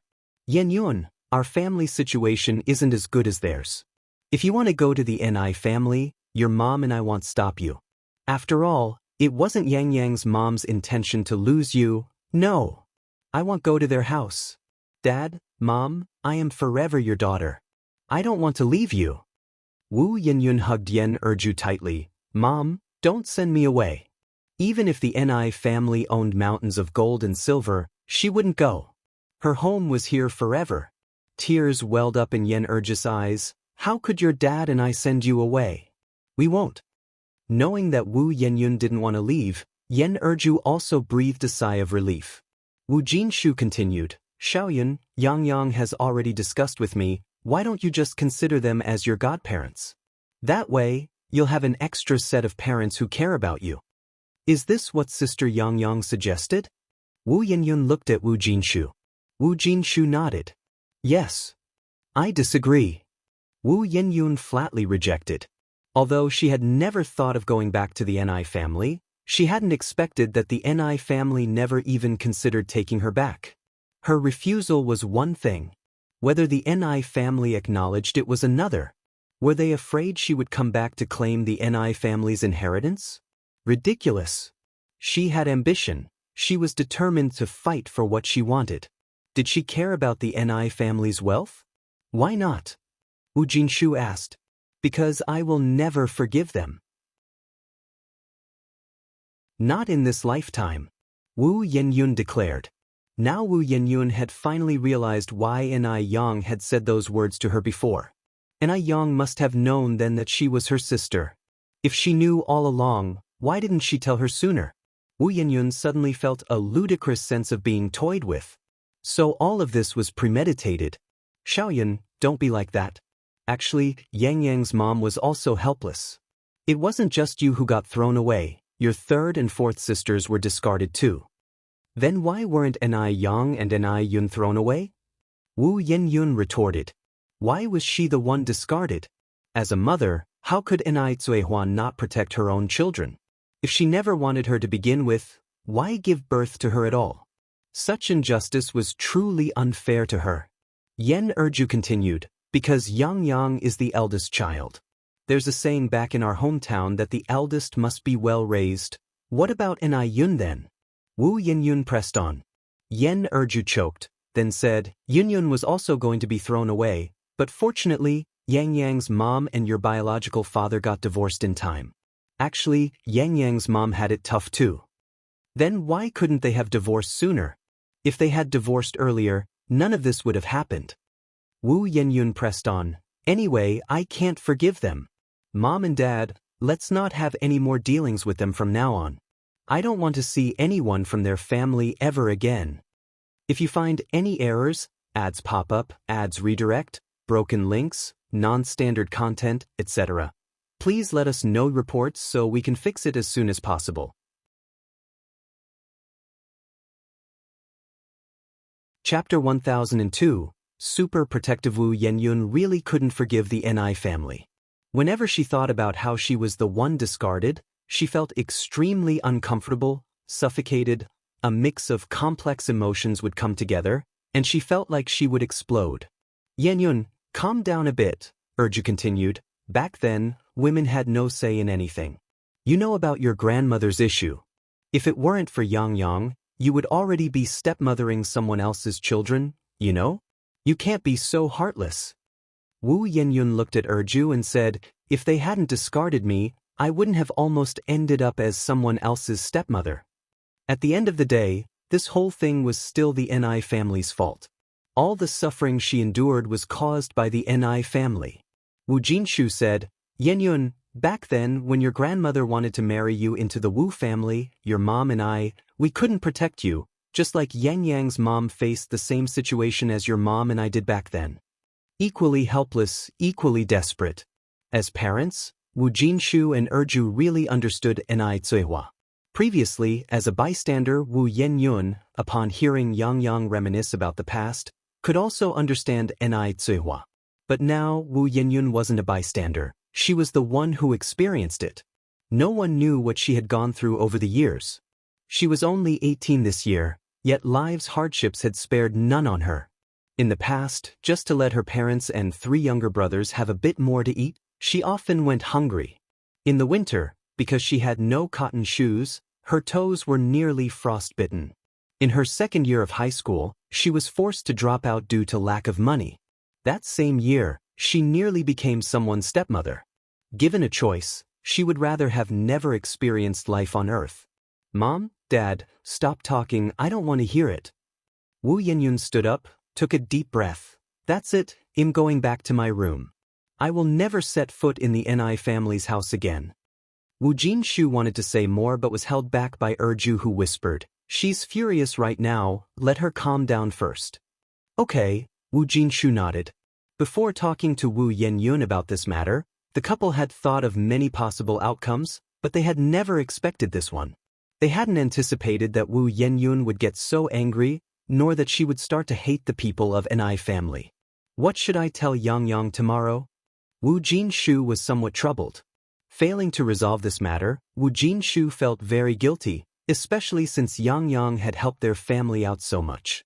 "There's no other way but to tell the truth," Erju said. "We can't just force Yanyun's head down and make her acknowledge these relatives. Yenyun has been obedient all her life, it's just that she's struggling to accept this outcome right now, maybe she'll come around after a few days." "This is the only option left," Wu Jinshu said helplessly. Inside the house, Wu Yenyun sat at her desk, sobbing, nearly out of breath. The air felt oppressive and suffocating. A few days earlier, when she visited the Ni family, she saw little Ni Yun being adored by the whole family, truly treated like a gem held in the palms. Little Ni Yun's food and belongings were things she had never seen in her childhood. Especially the 3 old folks, who spoiled little Ni Yun to the extreme, giving him whatever he wanted, even sterilizing his eating utensils with hot water. He's already nearly 3 years old and still drinking milk, and her? She didn't even have breast milk as a child. It was Erju who fed her rice water. Because of the lack of nutrition in rice water, her immune system was much weaker than her peers, making her prone to catching colds. Above, Yang Yang outshined her, becoming the national top scholar, basked in endless glory. Below, little Ni Yun lived a better life than hers. Even though they were sisters from the same mother, why did she taste all the bitterness of life while they lived so well? It was better not to think of these things, but when she did, she felt incredibly wronged, incredibly hurt. But why was she the one discarded? What kind of mother doesn't raise her child? She wouldn't forgive them, never would. The next day, early in the morning, Yang Yang was already waiting at the village entrance. In the early winter morning, a thick white fog filled the air, visibility was barely 1 meter, and even Yang Yang, whose senses were extremely sharp, couldn't see through the heavy fog. After a long wait, she finally saw Wu Jinshu leading workers towards her. "Godfather." Yang Yang, Wu Jinshu's face looked rather unpleasant. Yenyun Shi, if you find any errors, ads pop up, ads redirect, broken links, non-standard content, etc. please let us know reports so we can fix it as soon as possible. Chapter 1003, Super Protection of Companions _2. Seeing the look on Wu Jinshu's face, Ni Yang had already guessed the outcome of the matter. In fact, Ni Yang had been mentally prepared for this. From the perspective of a child who had been abandoned, Ni Yang could also understand Wu Yenyun. "Godfather, does Yenyun not want to forgive us?" Wu Jinshu succinctly relayed last night's events to Ni Yang. He didn't go into details, just said that Wu Yenyun couldn't digest the fact for the time being, and was temporarily unwilling to acknowledge the relationship. "I'm sorry. Don't worry, your godmother and I will try our best to persuade Yenyun. That child might just need some time to come around," Wu Jinshu said, believing that Wu Yenyun was just emotionally upset for now, since she had always been sensible from a young age. As long as she could understand this, it would be fine. And Yang gave a faint smile. Godfather, you don't need to apologize. The ones who should apologize are us. We are the ones who wronged Yenyun. No matter how you put it, the one who had been abandoned was Wu Yenyun. It was normal for her to feel aggrieved and angry. After bidding farewell to Wu Jinshu, Yang returned home and recounted the situation to her family. Upon hearing the news, both Mr. and Mrs. Zheng, the elders, looked disappointed and put down the things in their hands. These were gifts they had prepared for Wu Yenyun, originally planning to visit the Wu family today. They hadn't expected Wu Yenyun to refuse to recognize them. And Zhehua sighed deeply, guiltily saying, "It is my fault, I owe that child an apology." And Zhehua felt deep remorse for the child she had not even held once after birth. In the past, she was the one who was useless, the one who failed to protect her own child. She hoped to use the rest of her life to make amends. That's why she had been working so hard, so insistently, to run the spicy strip factory and to make the food business bigger. Now that she had finally found her child, Zhehua did not want to easily give up. She wanted to make amends to the children with her own ability. "We will go with you," said the elderly Mr. and Mrs. Zheng. Shangguan Dehui picked up his coat. "There's no class this morning at school, I will go with you as well." Yang spoke in a muted tone, trying to dissuade them. "Yenyun is angry right now, going over will not only be unhelpful but might even make things worse. Regardless, I still want to go see for myself," said Zhehua, her voice already nearing hoarseness. What if Wu Yenyun accepted her apology? Zhehua was determined to go, and Yang had no choice but to say, "Then go, but you must prepare yourself mentally." "Emichim," Zhehua nodded. The elder Zhengs also took large and small packs of gifts and went with her, while Mrs. Shangguan stayed at home to take care of little Yun. Around 9 o'clock, Shangguan she came home. "Why is nobody at home? Grandma, where are my parents? And how is the situation with Yenyun? When are we planning the family reunion?" That would mean Wu Yenyun would be her third sister. From now on, their family would have one more member, and Shangguan she was quite happy about it. Mrs. Shangguan shook her head. "Don't even mention it, you wouldn't think Yenyun has such a temper, but she refuses to acknowledge us." From Mrs. Shangguan's point of view, Zhehua and Yang had been good enough to Wu Yenyun, yet Wu Yenyun seemed to be a bit unaware of her good fortune. Not recognize? Why not? "It's not my parents' fault," Shangguan she frowned slightly. "I remember Yenyun is 17 this year, right?" "Yes, she is 2 years younger than Yang," Mrs. Shangguan confirmed with a nod. Shangguan she continued, "I remember that around this time 2 years ago, Yang already had opened over 10 noodle restaurants and milk tea shops. If they really are sisters, there shouldn't be such a big difference." Being true sisters, Shangguan she couldn't help but compare Wu Yenyun with Yang. Others might not know about Yang's situation, but Shangguan she knew everything clearly. Everything Yang currently owned was earned by herself. She had never relied on anyone. This comparison made Wu Yenyun seem to pale in comparison. Mrs. Shangguan sighed. After all, she was abandoned since she was little.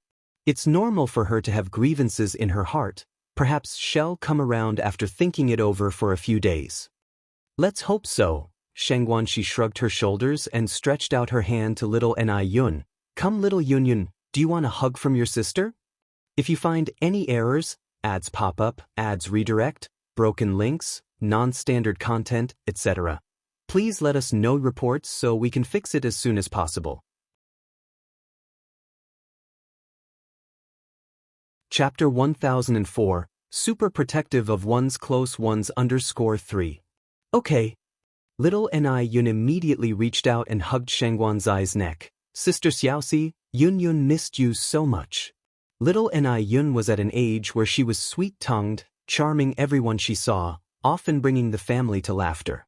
As Shangguan she played with little Yun, she asked the Mu family's old lady about Wu Yenyun. "So my parents have gone to Yanyun's home now?" The Mu family's old lady nodded. "Yang told them not to go, but your mom couldn't wait any longer. She said she wanted to go and apologize to Yenyun in person." "Did Yang go as well?" Shangguan she questioned. Yang didn't go. She had things to do in the city. After saying this, the Mu family's old lady continued, "Don't just talk about them. What about you? How are things going with Zuoling? When are you two planning to break up?" The Mu family's old lady dreamt of Xianxia breaking up with Zuoling. "Grandma, what nonsense are you talking about? Zuoling and I are doing great. How could we possibly break up? With such a complex family that favors sons over daughters, you'll regret it someday if you don't break up," the Mu family's old lady declared. Hearing this, Xianxia smiled. "Don't worry, Grandma. I have already figured out Zuoling's family situation. The reason Zuoling has 7 sisters is not because of preferring sons over daughters. It's because his parents like a bustling household, which led them to have several children. Besides, after Zuoling, his mother was pregnant again. Xianxia truly trusted Zuoling, so she took his words as the absolute truth. How can you be sure Zuoling isn't deceiving you?" The Mu family's old lady looked at Xianxia. Only Xianxia would believe such tall tales. How many women in this world would give birth to 8 children just because they like a bustling household? Xianxia firmly said, "No. Zuoling would never deceive me." The Mu family's old lady sighed again. "Xiaoxi, you are too naive. Don't worry, Grandma. I promise you that Zuoling is not that kind of person. Moreover, Zuoling has assured me that if we really stay together, it doesn't matter whether it's a boy or a girl, we only want one child. Zuoling is also very open-minded and can even accept not having children." As she finished speaking, Xianxia turned to little Ni Yun. "Yun, don't you think Sister Xiaoxi is right?" Yes. Little Ni Yun nodded vigorously in agreement. "You little girl, what do you know?" the Mu family's old lady said with a chuckle as she poked little Ni Yun on the forehead. Little Ni Yun earnestly replied, "I know. I understand very well." The Mu family's old lady turned serious. "Xiaoxi, if you don't trust me, you should at least trust Yang judgment. Even Yang thinks that Zuoling is unreliable." Xianxia nodded. "I know, Grandma." "Don't worry, I definitely won't be fooled by anyone." Meanwhile, at the Wu family, Yan Erju warmly welcomed Ni Zihua, Shengguan Dehui, and the elder Mr. and Mrs. Zheng. "Uncle, Aunt, please have some tea." Yan Erju set the tea on the table. "Brother-in-law and Ting, you have some too." "Thank you, Sister Erju," Ni Zihua said with tears in her eyes. "Sister Erju, may we see Yenyun?" Yan Erju nodded. "I'll go call her. Please wait a moment." Since the night before, Wu Yenyun had locked herself in her bedroom and had not come out. With the door locked from the inside, Yan Erju had no choice but to knock. Xiaoyin. She called out many times without a response. Sighing, Yan Erju spoke softly. "Xiaoyin, why are you so stubborn? It wasn't Yang's mom who abandoned you. With such a mother-in-law, she had no choice. She's just as much a victim of fate as your mother. When your grandma wanted to sell you, I was powerless too. Have you forgotten all this?" Just as Yan Erju was about to give up, the door opened. Wu Yenyun was no longer as agitated as the day before and spoke calmly. "Mom, do you believe everything they say? Since the Mu family's old lady is already dead, there's no one left to verify the truth. They can say whatever they want." Yan Erju replied, "Xiaoyun, it's not right to think like that. I don't think Yang's mom is the kind of person who would lie. To abandon one's own child is nothing. What would lying be to her?" Wu Yanyun's mouth twisted with sarcasm. "She said I was abandoned by the Mu family's old lady? Well, I could also say she abused the Mu family's elderly. What couldn't a person who could abandon their own child be capable of doing? If you find any errors, ads pop up, ads redirect, broken links, non-standard content, etc., please let us know reports so we can fix it as soon as possible."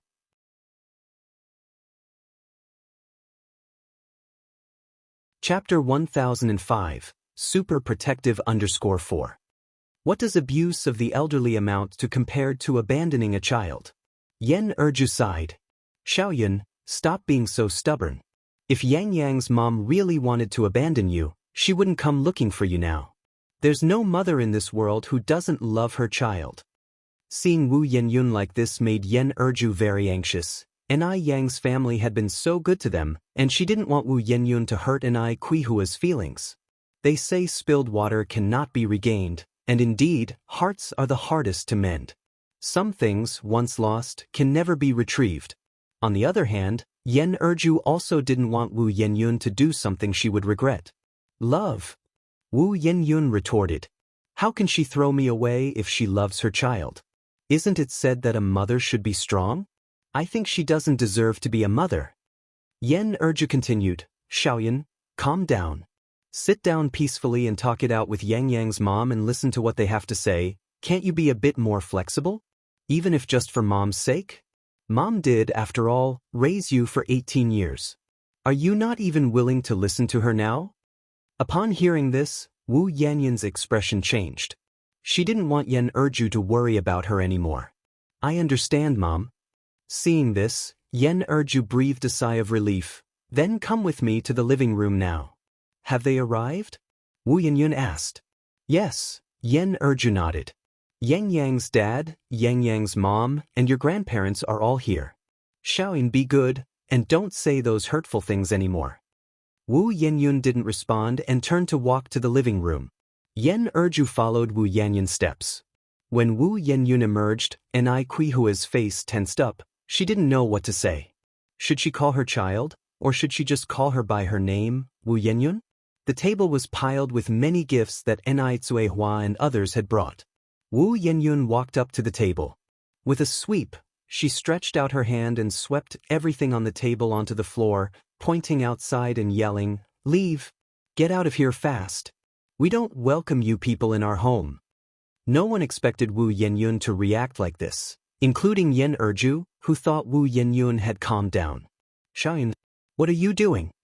Yen Erju hurried over and scolded loudly, What you are doing is very rude, don't you know? After speaking, Yen Erju immediately apologized to Ni Zuehua. I'm sorry, Tingting. Xiaoyan didn't mean to. Before Ni Zuehua could respond, Wu Yenyun picked a gift box from the floor and threw it at Ni Zuehua. It was intentional. I did it on purpose. Take these things and get out of my house. Shengguan Dehui frowned slightly, wanting to reprimand Wu Yenyun, but considering Ni Kuihua's position, he suppressed his anger. If he had any blood relation with Wu Yenyun today, he wouldn't stand idly by. Ni Zuehua was stunned, tears streaming down. Child, I'm sorry. It's my fault, I know you hate me. But I really didn't do it on purpose, I didn't mean to abandon you. It's just that I was too incapable. Leave. Get out now. More things were hurled at Ni Zuehua and the Elder Zheng. A gift box corner hit Elder Zheng's forehead, instantly swelling up. What on earth is wrong with you? Yen Erju stepped forward and slapped Wu Yan. They are your elders. You shouldn't act this way, it's offensive. They weren't afraid of divine retribution when they abandoned me, why should I be? Wu Yenyun, covering her left cheek and hysterical, yelled, Leave. Mom, Dad, Dia, let's go. Shengguan Dehui positioned himself in front of Ni Zuehua and her family, guiding them outside. Under these circumstances, Ni Zuehua and others had no choice but to leave temporarily. Yen Erju sighed, her face filled with guilt as she escorted them to the door. Uncle, aunt, sister Tingting, brother-in-law, please don't take today's events to heart. Xiaoyun was just too impulsive. Don't worry, I will certainly teach her a lesson later. Ni Zuehua wiped her tears and grasped Yen Erju's hand. Sister Erju, it's my fault, she's right to hate me, don't blame her. Such is the compassion of all parents worldwide. Yen Erju's eyes also turned red. Yes, I know. Don't worry, I won't blame her. I will talk to her properly. If you find any errors, ads pop up, ads redirect, broken links, non-standard content, etc., please let us know reports so we can fix it as soon as possible.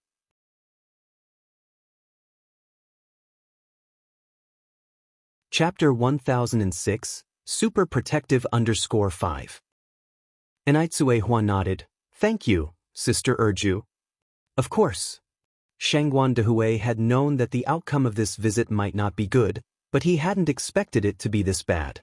Wu Yanyan's reaction had caught him off guard. Previously, he and Mr. Zheng and Mrs. Zheng thought the same, considering Wu Yenyun to be a gentle and honest girl. Now, it seemed that wasn't the case. Several people got into the car. The expressions of Mr. Zheng and Mrs. Zheng were somewhat grim. They had lost their only daughter for decades. They knew too well the feeling of utter despair and had thought that after their explanation, Wu Yenyun would understand them.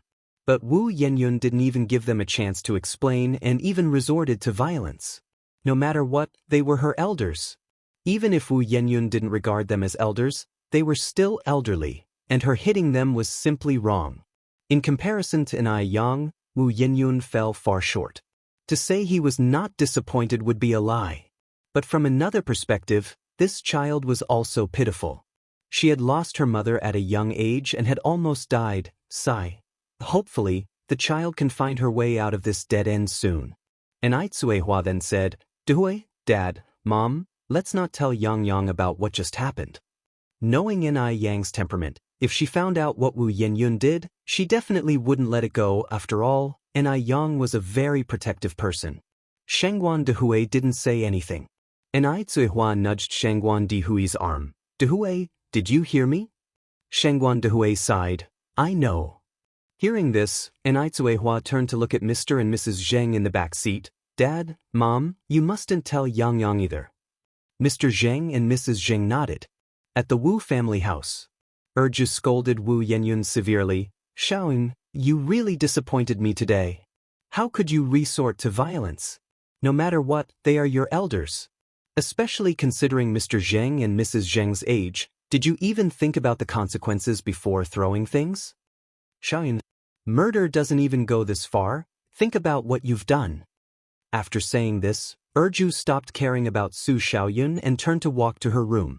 Wu Yenyun stood there, reeling. Was she wrong? Really wrong? Did she deserve to be abandoned? Discarded by people and still expected to smile and say it didn't matter, that she didn't care? She is human, not a toy to be tossed around. Meanwhile, Anai Yang went to Bingjiyufu to do some accounting. It had been a while since she last did so, and after making the rounds, she reaped a huge profit that she could hardly stuff into her backpack, also carrying 2 plastic bags. As soon as she left the mall, she saw Xiaozhou. Brother Yang, where are you coming from? Xiaozhou greeted him. I went to Bingjiyufu to do some accounting. Did you come to browse the mall? Anai Yang raised his eyebrows slightly. Yeah. Xiaozhou nodded. By the way, what are you carrying that's so heavy? Money, Anai Yang didn't conceal it. Xiaozhou unbelievingly said, Come on, Brother Yang, don't joke. I'm serious. Who would use 2 broken plastic bags to carry money? If there was really that much money, wouldn't one need to be fully armed and able to walk so boldly on the street? It really is money. Anai Yang seriously said, I'm actually on my way to deposit it in the bank. Xiaozhou looked at Anai Yang incredulously. Do you think I look like a fool? Anai Yang nodded. Quite so. With that, Anai Yang handed Xiaozhou a plastic bag. If you don't believe me, see for yourself. Xiaozhou took the plastic bag. Indeed, just as he had expected. It was quite heavy. As Xiaozhou carried it, he opened a corner to look inside. His expression changed. Damn, it really was money. Anai Yang hadn't lied to him. Is this money real or fake? Xiaozhou swallowed hard. Manufacturing and distributing fake currency is illegal. I'm a law-abiding good citizen, Anai Yang spoke lightly. Xiaozhou immediately envied Anai Yang officially. Damn, he was so good at making money. Even though his detective agency earned a decent amount each day, compared to the speed at which Anai Yang made money, it was merely a drizzle, hardly worth mentioning. Anai Yang looked unfazed, as if accustomed to big scenes. Xiaozhou then said, You, a lady, carrying so much money on the street is too unsafe. Let me take you to the bank. If you find any errors, ads pop up, ads redirect, broken links, non-standard content, etc., please let us know reports so we can fix it as soon as possible.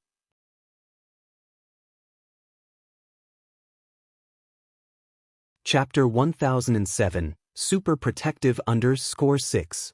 Anai Yang turned his head to Xiaozhou. Are you sure you can beat me? Xiao Zhou, that's a personal attack. Though I can't beat you, I can watch the money for you while you're fighting. Let's go, and Yang laughed. After the money is deposited, I'll treat you to a meal. Great. Xiao Zhou followed up, but you really trust me to carry the money for you? Aren't you afraid I'll run off with it? And Yang raised an eyebrow slightly. We're all brothers, what's there to fear? The phrase, we're all brothers, inexplicably made Xiao Zhou very happy. Being trusted by someone felt really good. Big brother Yang, now that you've made so much money, remember to treat me to a big meal. I want to go to Gus Tianxiang to eat. With a casual wave of his hand, Yang said generously, Sure, no problem. Do you have a membership card? Asked Xiao Zhou. Yeah, Yang nodded. I not only have a membership card, but I can also give you one. Really? Xiao Zhou was so thrilled he could almost fly. Big brother Yang was true to his name. His connections were too wild. He could even get a membership card to Gus Tianxiang. The bank staff had already grown accustomed to the sight of Yang using plastic bags to carry money. Thus, whenever Shangguan Su arrived at the bank, the staff would immediately say, President, your sister has deposited 2 plastic bags and a backpack full of money today. Shangguan Su also greatly admired Yang. She seemed like a fragile young girl incapable of harming a chicken, but her ability to make money was stronger than 10 strong men combined. Yang took Xiao Zhou to Gus Tianxiang to eat. After eating and returning home, it was already afternoon. Yang asked about the result of Kuihua's visit to the Wu family today. Cuihua said, Your second younger sister still holds a grudge and isn't ready to forgive us, but I don't blame her. She's never had a sip of milk since she was a child. If it hadn't been for Sister Erju, she might be dead by now. Yang hugged Cuihua and comforted her. Mom, don't be sad. I don't think Yun is the kind of person to stick to her guns. After she calms down in a couple of days, they'll try talking to her. After all, she was her sister born of the same mother. Yang still had a lot of faith in Wu Yenyun. And before, she and Wu Yenyun got along well, Cuihua nodded. Shangguan Dehe looked at Yang with hesitation in his expression. Dad, do you have something to say to me? No, Shangguan Dehe shook his head. I'm just worried. What if Yenyun refuses to forgive us? Would your mother regret it for the rest of her life? Yang furrowed her brow slightly. If Yenyun really doesn't want to acknowledge us, then let it be. Rather than making a scene on both sides, it's better to part on good terms. All we need to do is fulfill our duties, leave the rest to fate, and avoid living with regrets. As for Cuihua, as long as she learned that her second daughter wasn't dead and was living well, that would be enough. No matter what, these mistakes weren't caused by her, and no amount of guilt could change that. Finishing, Yang continued, but based on what I know about Yenyun, she doesn't seem to be the type to be unreasonable. Yang had known Wu Yenyun for almost half a year. In her understanding, Wu Yenyun had always been a kind, simple, and empathetic girl. As long as she was given time to process everything, Yang believed she would understand. Shangguan Dehe nodded. Noticing that Shangguan Dehe seemed a bit off, Yang said again, Dad, are you hiding something from me? She always felt there was something strange about Shangguan Dehe that evening. And it's not just a little bit. Shangguan Dehe said with a smile, Look at you, kid, what could I possibly hide from you? There's nothing to worry about, you're overthinking it. Really? Yang raised an eyebrow slightly. Dad, we're all family, don't hide anything from me if there's something going on. Really, there's nothing. Shangguan Dehe repeatedly denied, so Yang did not continue to question him and went back to her room to ask Cuihua, Mom, is Dad hiding something from me? What thing? Cuihua felt somewhat baffled. You don't know. Cuihua laughed. I don't know. Yang then said, Mom, you went to the Wu family today, did something unpleasant happen? Not at all, Cuihua sighed. If I had to say something, it's just that Yenyun refused to acknowledge us. Yang knew they were definitely hiding something from her. Mom, if there's something going on, you have to tell me. We're a family, and if there's a problem, we should solve it together. Enai nodded. Mom understands. If Enai wasn't talking, Enai could ask all she wanted, but it would be to no avail. Thus, Enai could only give up. During dinner, Enai noticed that Grandpa Jing's forehead was actually swollen, so she asked, "Grandpa, what happened to your forehead?" Hearing this, Enai Hua's brow twitched. She looked at Grandpa Jing somewhat nervously. Grandpa Jing touched his forehead, smiling and said, "Oh, it's nothing. I was planting flowers this morning and accidentally got hit by a hoe. It will subside in a little bit." Getting injured by a hoe while working was quite normal, so Enai didn't think much of it. "Be more careful when you work, Grandpa. They'll get you some medicine later to help with the circulation and bruising." "No need, it's a small matter," Grandpa Jing said, unconcerned. Because of Wu Yanyan's situation, Shengguan Su also came back tonight. He had even prepared a gift for his new sister, only to find she hadn't come back at all. The next morning, Enai went out for a run, and Shengguan Shi went to work with her bag. Just as she arrived at the corner, waiting for the bus, a luxurious sedan pulled up in front of Shengguan Shi. The window rolled down, revealing a handsome face. "Hello, Shengguan Xiaoxi." Seeing who it was, Shengguan Shi was amused. "Wu Chenjun, when did you get back?" The person was Wu Chenjun, who had grown up with Shengguan Shi since childhood.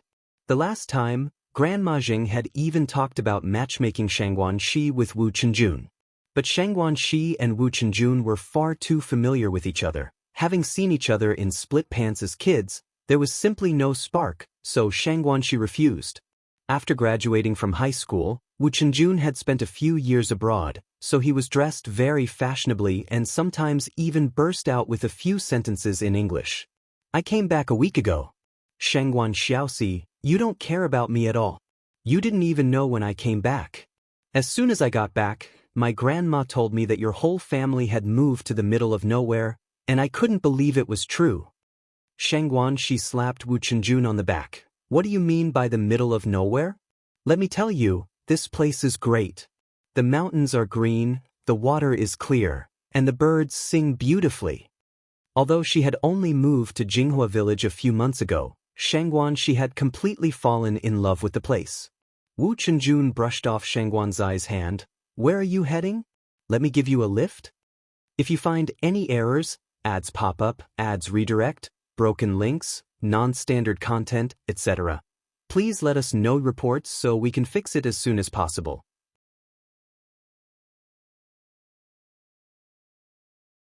Chapter 1008. Eyesight is poor. Shengguan Shi pulled open the car door without any courtesy. "I have to go to work, just on Goldie Road." "Got it." Wu Chenjun sat up straight. "Fasten your seatbelt." Shengguan Shi quickly buckled up. "Let's go." Wu Chenjun turned his head to look at Shengguan Shi. "I heard from my grandma that you've got a boyfriend?" "Yes," Shengguan Shi nodded. "And you're not getting any younger. Haven't you thought about finding a girlfriend?" Wu Chenjun laughed with self-admiration. "Someone as outstanding as me is simply too much for the average girl." "Heh," Shengguan Shi said speechlessly. "After all these years, your skin seems to have gotten thicker, comparable to the corner of a city wall." "I'm serious." Wu Chenjun added. "Shengguan Xiaoxi, I hear your family isn't too happy with your boyfriend? You know about that?" Shengguan Shi was surprised. Wu Chenjun kept his hands on the steering wheel. "You underestimate me. Is there anything in Sijio City that I don't know?" Wu Chenjun was a smooth operator and had a way with his peers. All he had to do was lift a finger to find out what he wanted to know. Starting to boast again, Shengguan Shi continued, "Actually, my boyfriend is really nice, but my family has some misunderstandings about him."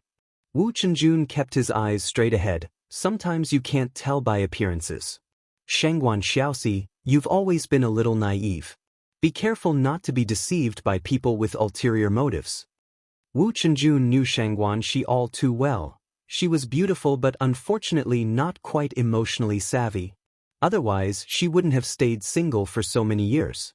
"That's not going to happen," Shengguan Shi laughed. "Zuoling isn't that kind of person."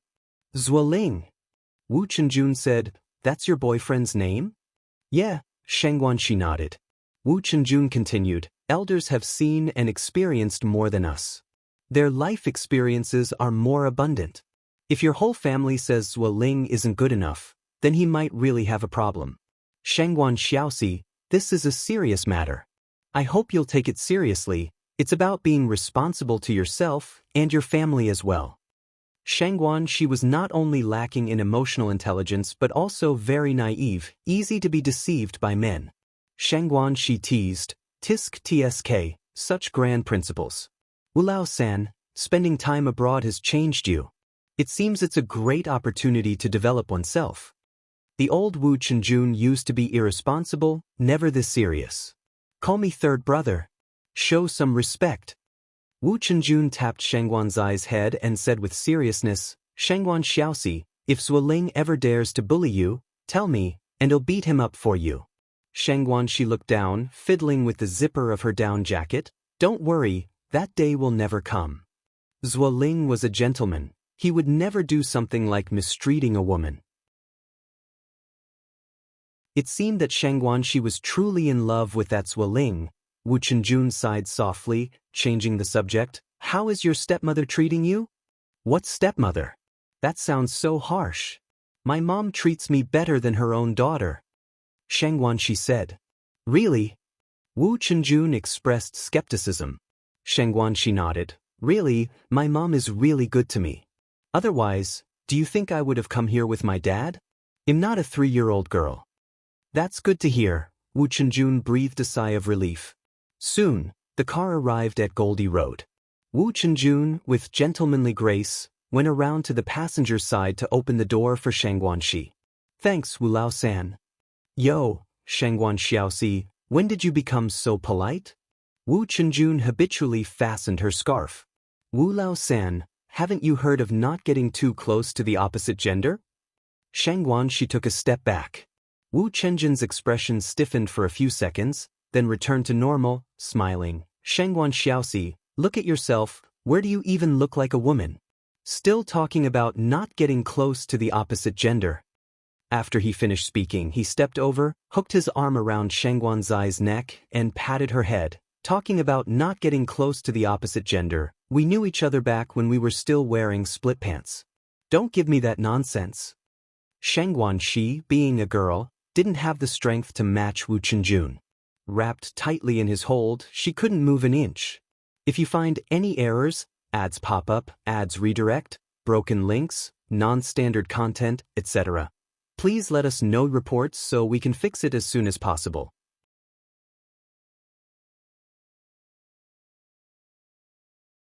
Chapter 1009, Poor Eyesight _2. Wu Chenjun, let go of me. You're practically choking me to death.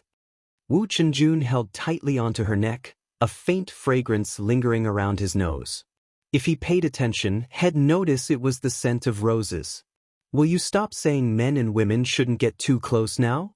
I won't say it anymore, I promise I'll never say it again. Swear it. Wu Chenjun persisted. All right, I swear. Shangguan Shi held up 3 fingers. Only then did Wu Chenjun let her go. Fine, young master will forgive you this once. You're so annoying. Shangguan Shi rolled her eyes at Wu Chenjun. You've messed up my hair. Wu Chenjun walked up to Shangguan Shi and stopped, leaning in to straighten her hair. If it's messed up, just fix it, right? Shangguan Zai's eyes darted around, and seizing the opportunity, she stamped hard on Wu Chenjun's foot and then swiftly ran towards the workplace. Wu Chenjun watched her retreating back, whistling with a somewhat spoilt young master's air. Just then, Zuoling ran over from the other side and, seeing Shangguan Zai's back, called out with a laugh, Xiaoxi, wait for me. Hearing Zuoling's voice, Shangguan Shi waved with a smile. Zuoling, this way. Zuoling? Is this Shangguan Zai's boyfriend? Wu Chenjun narrowed his eyes, his left hand in his pocket, somewhat baffled why Shangguan Shi had taken a liking to such a guy. Poor eyesight? It seemed Shangguan Shi might need a pair of glasses. Wu Chenjun, slightly irritated, took out a pack of cigarettes from his pocket.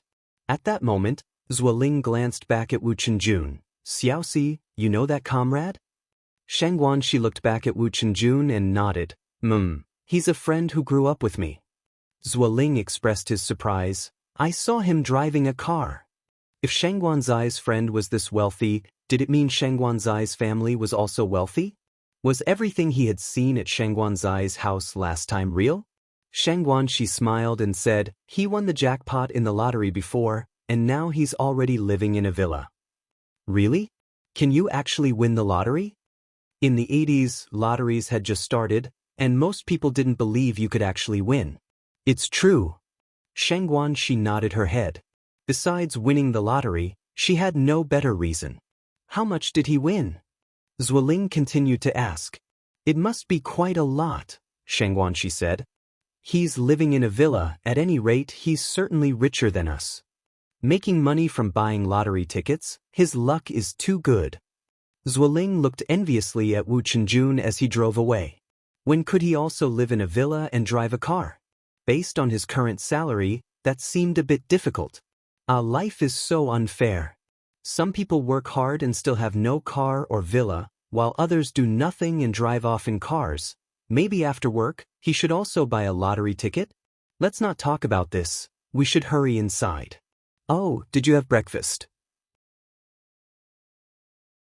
Zuoling, his mind on the lottery, didn't even hear Shang Guanzai's words and responded absently, got it. What do you mean got it? Shang Guanxi said exasperatedly. I'm asking if you had breakfast? If not, shall I accompany you to the canteen? Oh. Zuoling finally caught on. I've eaten. I'm heading back to the office. In fact, Zuoling hadn't had breakfast at all. Now with thoughts of buying a lottery ticket, how could he even think of eating? Shang Guanxi also headed in the direction of the workshop. School had a test today, so Ni Yang took a trip there, and incidentally brought Bing Jiu Fu for Zhang Qiuing. Thank you so much, Yang Yang. Zhang Qiuing took out some money and handed it to Ni Yang. Ni Yang smiled as she handed the 10 yuan back to Zhang Qiuing. We're all classmates, let's just call it an even number. One set of Bing Jiu Fu cost 210 yuan, but Ni Yang only charged 200 yuan. Zhang Qiuing refused. Oh, no need, you bought this with money. You can't be at a loss.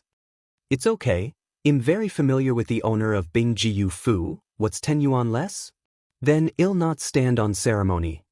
Seeing that Ni Yang wasn't just being polite, Zhang Qiuing accepted the 10 yuan. Presently, Li Huilan excitedly ran in from outside. It's snowing. It's snowing outside. Really? Ni Yang looked back in surprise. Really? Li Huilan said, I just came back from outside. It's snowing heavily. If you find any errors, ads pop up, ads redirect, broken links, non-standard content, etc., please let us know reports so we can fix it as soon as possible.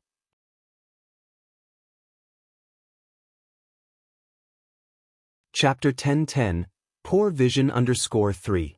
I'm going to check out the corridor outside, Ni Yang said as she arrived at the hallway, and outside, it really was snowing.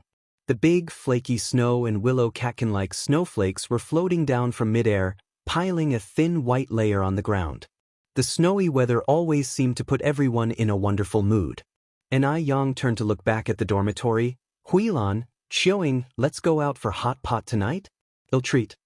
Sure. Zhang Qiuing raised both hands in agreement. Li Huilan also expressed her approval. After the evening test, Ni Yang took her 2 roommates out for hot pot. As the 3 of them stepped out of the school gate, they saw a black sedan parked outside. In those times, when sedans were not as common as in the future, they stood out significantly.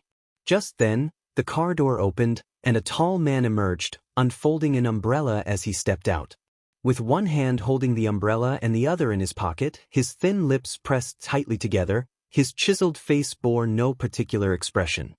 He seemed to embody the snow and wind, and the aura of aloofness and prestige emanated from his every move. Against his backdrop, the snowy scenery and people behind him became lifeless props. Li Huilan and Zhang Qiuing were both stunned. He was incredibly handsome. Brother Mo. Ni Yang's eyes lit up at the sight of the newcomer. Yang, Mo Qishan strode toward her. Seeing this, Li Huilan and Zhang Qiuing exchanged glances, both seeing the confusion in each other's eyes. Aren't you cold? Emo-chishan casually pulled Enai Yang's hand into the pocket of his trench coat. Not cold, Enai Yang shook her head. Oh, let me introduce you, brother. These are my roommates, Zhang Qiuying and Li Huilan. With that said, Enai Yang continued, Huilan, Qiuying, this is my boyfriend Emo-chishan. So he's her boyfriend? No wonder he's so handsome. And there's such a perfect match. Hello, I'm Zhang Qiuying. I am Li Huilan. Emo-chishan nodded slightly. Hello, I appreciate how you've taken care of Yang these past days. At this, Zhang Qiuying and Li Huilan felt a bit embarrassed. It wasn't that they took care of Enai Yang, but rather she took care of them. Enai Yang's boyfriend sure knew how to speak well. After a moment, Emo-chishan looked at Enai Yang. Where were you all heading? Let me give you a lift. We were thinking of going out for hot pot, Enai Yang nodded. Get in the car then. Emo-chishan turned and opened the door. Enai Yang sat in the passenger seat while Li Huilan and Zhang Qiuying took the rear. What do you think about Yang's boyfriend? Zhang Qiuying nudged Li Huilan's arm and asked in a low voice. I think he's really good, Li Huilan replied. Zhang Qiuying nodded. I think he's really good too. I didn't expect Yang to have a boyfriend. It makes me want to start dating too. But the boys in our school, not one catches my eye. Zhang Qiuying preferred someone more mature, handsome, and charming. Li Huilan continued, Yang's boyfriend must be rich, right? Their family couldn't even afford a bicycle, and here Emo-chishan had a car. It was incomparable. Do you know how much this car costs? Zhang Qiuying asked. Li Huilan thought for a moment, maybe 10 or 20,000 yuan? Zhang Qiuying laughed. 10 or 20,000 yuan? That would only get you a wheel. My dad also wanted to buy this car, but it was too expensive, so he gave up and bought a car for 30,000 yuan instead. So how much does this car cost? 80 or 90,000 yuan. What kind of amount was 80 or 90,000 yuan? Based on current wages, you couldn't save that amount even if you didn't spend a cent for 70 or 80 years. 80 or 90,000 yuan would get you 4 wheels, said Zhang Qiuying. What? Li Huilan's mouth fell open, clearly hampered by her poverty. Zhang Qiuying went on, this car is imported from Y country and it costs 270,000 yuan after taxes. 270,000 yuan. Li Huilan's face was full of shock, and her look towards Enai Yang and Emo-chishan changed completely. Zhang Qiuying thought her family was well off, after all, they owned a sedan. But in front of Emo-chishan, their wealth was insignificant, not even worth mentioning compared to his. Beijing truly was Beijing City, rightly the imperial city of old. So what do you think he does? Li Huilan asked curiously. Zhang Qiuying replied, judging by his accent, he must be a local from Beijing. As for what he does, I'm not sure, but one thing is clear. What? If you find any errors, ads pop up, ads redirect, broken links, non-standard content, etc., please let us know reports so we can fix it as soon as possible.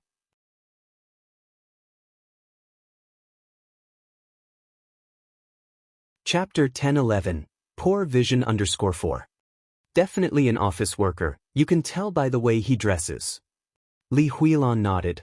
I think you're absolutely right. Qiuying continued. When I first came to Beijing for school, my mom told me it's best to find a boyfriend from Beijing because they are well off. Huilan, if you're looking for a boyfriend, you definitely have to find someone from Beijing. Upon hearing this, Li Huilan bashfully lowered her head. I already have someone I like. Who? Qiuying curiously asked. Someone from our school? Li Huilan shook her head. No, he's from the university next door in Beijing. Oh, Qiuying nodded. Have you confessed your feelings to him yet? Li Huilan blushed. Oh my, let's not talk about that. The car was fast, and they soon arrived at the Hot Pot restaurant. The Hot Pot restaurant was located in the bustling city center, and as it happened to be a snowy day, the place was very lively. The shopkeeper knew Emo-chishan and greeted him enthusiastically. Mr. Emo, you're here. Please come this way. The shopkeeper led them to a private room on the 3rd floor. The private room was elegantly decorated. After they were seated, and Yen handed the menu to Li Huilan and Zhang Qiuying. Huilan, Qiuying, my boyfriend is treating today, so don't be polite with him. Qiuying smiled. Since it's my brother-in-law treating, we won't hold back then. Qiuying, a year older than Yen, and Li Huilan, also older due to starting school late. Don't be polite with him, Yen joked. Try to eat him out of bankruptcy. Though they were told not to be polite, Qiuying and Li Huilan still ordered conservatively, mainly avoiding the expensive items. They were not the type to lack manners. After they ordered, Yen took the menu and added several meat dishes and also ordered drinks. Initially, because Xianxia was there, Qiuying and Li Huilan were somewhat reserved, but as they ate, they loosened up. On a cold day, having a bite of hot and oily spicy beef that makes your nose sweat, followed by a sip of pear soda. The feeling was incredibly refreshing. After finishing the hot pot, Xianxia escorted them back to their dormitory. Qiuying let out a hearty burp without worrying about her image. Thank you so much for the generous treat, brother-in-law. You're welcome. In front of others, Xianxia always spoke sparingly. Yang, well, head back first then, Qiuying said as she pulled Li Huilan towards the dormitory. Yen was not staying in the dormitory that night, so she got into the car with Xianxia. Yang, do you have an exam tomorrow? Yeah, Yen nodded as she fastened her seatbelt. Then I will pick you up tomorrow morning, Xianxia said. Tomorrow? Yang asked in surprise, aren't you supposed to go to Sea City tomorrow? I will drop you off at school before I go. All right then, thanks for the trouble, Mr. Emma. I'm going to all this trouble, shouldn't you reward me, wife? Xianxia turned and looked at Yang. He had been restraining himself because Qiuying and Li Huilan were there. A man's small requests sometimes need to be satisfied. Yang leaned over and kissed Xianxia on the cheek. His cheek was as cold as the falling snow outside, cold as ice.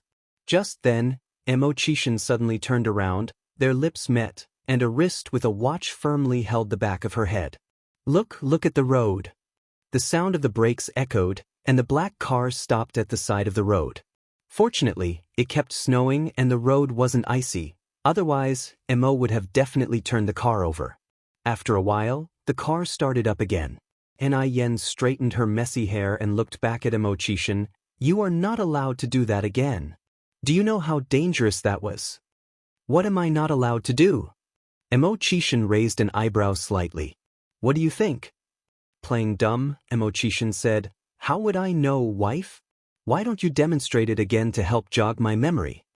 Yang stretched out a hand and firmly twisted Xianxia's ear.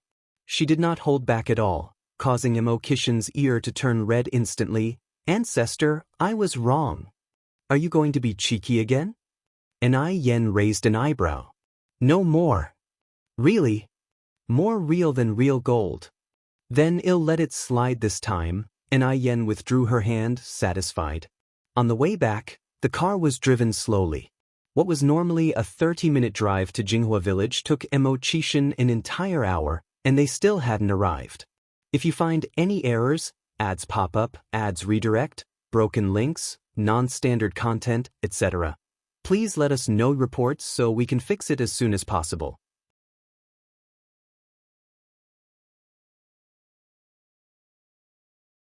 Chapter 10-12, Poor Vision _5. But Yang wasn't in a hurry. There were no electronic devices to pass the time in this era, and going back too early wouldn't matter anyway. Plus, sitting in the car and looking at the snow outside felt particularly romantic. By the way, Yang, have we recognized our second sister? Xianxia asked. Not yet, Yang shook her head and continued. The day before yesterday, my parents and both grandparents went to the Wu family's place, but Yenyun is very resistant to this matter. She's unwilling to acknowledge us. I plan to find a time to talk with her. Xianxia kept his gaze fixed ahead, as if the result didn't surprise him. If we really can't recognize her, then let's not, Xianxia went on. Some people just like to exaggerate everything. They never understand what contentment means. Yang, as the elder sister, had already done enough. She didn't owe Wu Yenyun anything. More importantly, Mo Qixin didn't have a very high opinion of Wu Yenyun. Although she and Ni Yang were sisters, there was no comparability between them. Ni Yang said, Yenyun just can't accept the reality for the time being. She probably won't blow things out of proportion. Mo Qixin turned his eyes to Ni Yang. As an abandoned infant, it's natural for Wu Yenyun to harbor hatred. After all, she was the one who got thrown away. We don't know what she's been through over the years. But she shouldn't be unreasonable and cling to the issue after understanding the whole story. After all, in this matter, Ni Cuihua was also a victim. In that environment, Ni Cuihua had no way to resist. Moreover, throughout this period, Ni Yang had been very good to the Wu family. She rented out her own house for the Wu family to live in, lent money to Wu family's parents to start a business. Without Ni Yang, would the Wu family have their current situation? Would Wu Yenyun? Wu Yenyun was completely brainless. Ni Yang sighed. Mo Qixin continued, did she show a bad attitude to your grandparents the day before yesterday? I'm not very clear about that, Ni Yang followed up, but I don't think so. After all, the grandparents have nothing to do with this matter. Their willingness to visit shows that they care about her. Yenyun isn't the type to act thoughtlessly. It was understandable for Wu Yenyun to hate Ni Cuihua. After all, Ni Cuihua was her birth mother. However, if she also hated grandfather Zheng and grandmother Zheng, she would be completely unjustified. After all, grandfather Zheng and grandmother Zheng had only just found their birth daughter, and the hurt they suffered was no less than that of Wu Yenyun. Wu Yenyun was aware of that part of the past, so Ni Yang believed that Yenyun wouldn't vent her anger on the elderly couple. Mo Qixin went on, I think the possibility is very high. Ni Yang raised her eyebrows slightly. Mo Qixin spoke softly with his thin lips. Maybe it's a case of as the heart is, so is the countenance. Actually, I find Wu Yenyun a bit disagreeable. Wu Yenyun had a toughness about her that Ni Yang lacked. Hey, Ni Yang patted Mo Qixin's shoulder, that's my second sister you're talking about. Mo Qixin touched his chin. Yang, I think you should prepare yourself mentally in advance. This second sister may let you down. What nonsense. Ni Yang twisted Mo Qixin's ear. Yenyun isn't like that at all.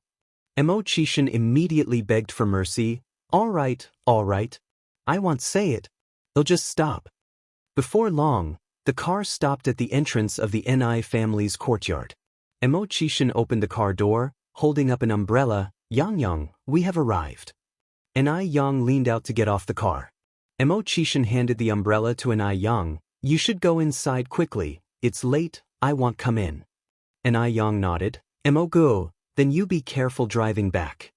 I know, it's really cold outside, you should go inside quickly. Mo Qixin waved his hand. Ni Yang stood there without moving. I'll watch you drive off before I go in. In the past, it was always Mo Qixin watching her, now it was her turn to watch him. Mo Qixin rubbed Ni Yang's head helplessly. I'm leaving now. Get to bed early tonight. Ni Yang nodded. It was only after watching the car disappear into the snowy night that Ni Yang turned and walked towards the house. Perhaps because of what Mo Qixin had said, after taking a bath, Ni Yang carried 2 cups of milk to Grandmother Zheng's room. Grandpa and Grandma, you haven't slept yet? Grandmother Zheng pointed at the television. This TV show is really interesting, we're going to sleep after this episode ends. The television was broadcasting Yang Jia Jiang. If you find any errors, ads pop up, ads redirect, broken links, non-standard content, etc., please let us know reports so we can fix it as soon as possible.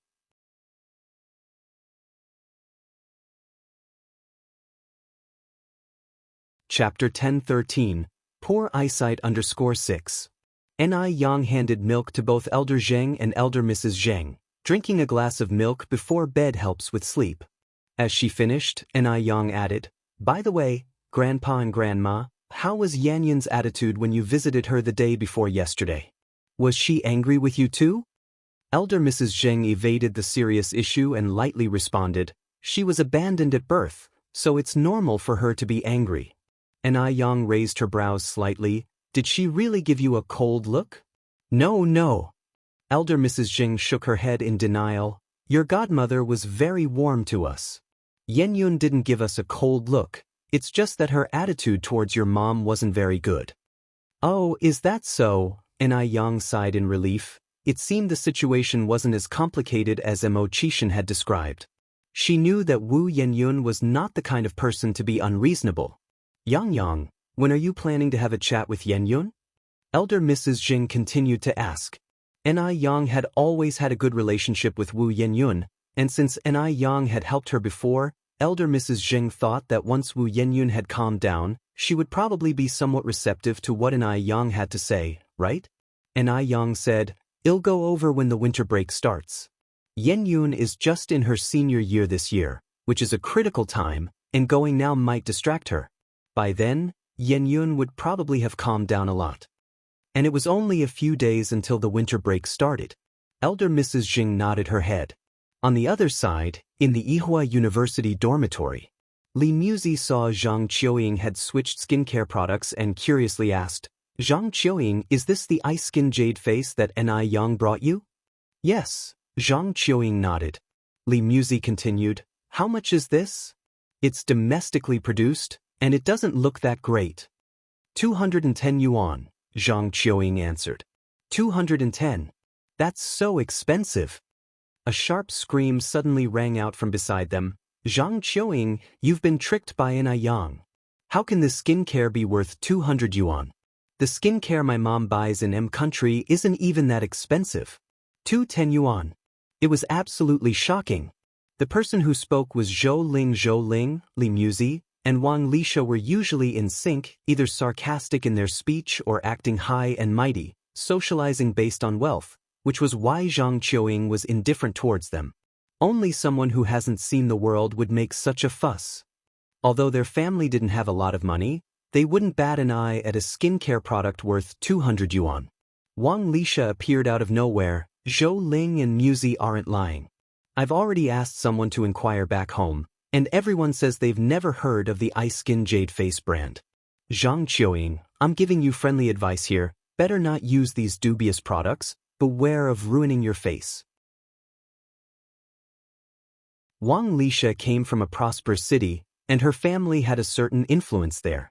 She had already called home to ask, and no one knew of the Ice Skin Jade Face brand. You're the one who's going to ruin your face. Zhang Qiuying continued applying the product on her face. Zhang Qiuying trusted Ni Yang deeply. She knew Ni Yang would not deceive her. Holding her arms, Wang Lisha said, I'm just giving you friendly advice. After all, we share a dorm room. Since you won't listen, then you can't blame me.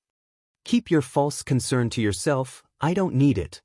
Seeing how Zhang Qiuying was unappreciative, Wang Lisha snorted coldly and turned to leave. Li Muzi hurriedly followed her. Lisha, don't stoop to her level. She'll be the one regretting it later. Exactly. She's like a dog biting Lu Dongbin, ungrateful. Zhou Ling chimed in with agreement. Wang Lisha's words didn't affect Zhang Qiuying at all. She earnestly applied the product on her face before climbing into bed to sleep. The next day, as soon as Ni Yang came downstairs, she saw Mo Qishan sitting in the living room having breakfast, looking as calm and composed as if the Ni family's home was his own. Brother Mo, why are you so early? Lowering his voice, Mo Qishan said, the earlier I come, the more I get to see you. His voice was naturally deep, and when lowered, it carried an indescribable magnetism, especially pleasing to the ear. This man was simply too good at flirting. Ni Yang pinched his face and said, have you no shame? Just then, footsteps suddenly sounded from upstairs. Ni Yang, without a blush or a skipped beat, let go and walked to the kitchen to serve the rice. Sixth brother has arrived. The newcomer was elder Lady Shangguan. Good morning, Grandma. Good morning. After breakfast, Mo Qishan drove Ni Yang to school. Snow had fallen all night, and the outside world looked stunningly beautiful, as if cloaked in silver. When getting out of the car, Mo Qishan took off his scarf and carefully tied it around Ni Yang's neck. Wife, wait for me to come back. The soft scarf carried a faint scent of tobacco. Ni Yang nodded. Okay, Brother Mo, I wish you all the best. Wu Yenyun stayed home bored for a day and went to school the next day. After 2 days of snow, the roadside was piled with a layer of snow. It was then that she saw a familiar figure. Amid the icy snowscape, he walked forward in a thin robe, holding Buddha beads in his hand, leaving a trail of footprints in the snow. This man was none other than Grandpa Du. Seeing Grandpa Du, Wu Yenyun felt the accumulation of melancholy in her heart sweep away. Just as she was about to go over and greet him, she suddenly saw a middle-aged man in tattered clothes kneeling by the roadside begging. It was so bitterly cold, and he looked so pitiful that Wu Yenyun took 50 cents out of her pocket and gave it to him. "Uncle, go buy a bowl of noodles." The middle-aged man gratefully said, "Thank you. Thank you, young comrade. You're such a good person." Wu Yenyun smiled, then turned her head to look in Grandpa Du's direction, the smile freezing on her lips. Who was that standing beside Grandpa Du? Enai Yang? What was she doing here? 3 or 4 days had passed, and Enai Yang had neither shown up nor contacted her. She thought Enai Yang must have been really busy, but it turned out Enai Yang was just busy chatting with someone else. Enai Yang had already known they were sisters, but she kept it a secret. After the truth came out, Enai Yang even suggested becoming sworn kin. So this was her dear sister. Enai Yang was probably worried that she'd fight over the family fortune, but was she that kind of person? Even if the Enai family's wealth were put before her, she wouldn't glance at it twice. Wu Yenyun clenched her fists tight and walked away in the opposite direction. Enai Yang glanced that way. Frowning slightly, she called out, "Yenyun." Hearing Enai Yang's voice, Wu Yenyun ran faster. There was an alley nearby, and she quickly turned into it, her voice disappearing down the alley. Did I mistake her for someone else? Enai Yang scratched her head. Grandpa Du also glanced in that direction. Who did you see? Enai Yang explained, "My sister, Wu Yun. Did you just see her?" Grandpa Du couldn't even remember what Wu Yenyun looked like. Even if he had seen her, he wouldn't recognize her. Twirling his Buddha beads, he said, "You probably got it wrong. If it really was her, she wouldn't have had no reaction to your call." "That's true." Enai Yang retracted her gaze and continued, "It's so cold, aren't you freezing with so little on? If you find any errors, ads pop up, ads redirect, broken links, non-standard content, etc., please let us know reports so we can fix it as soon as possible."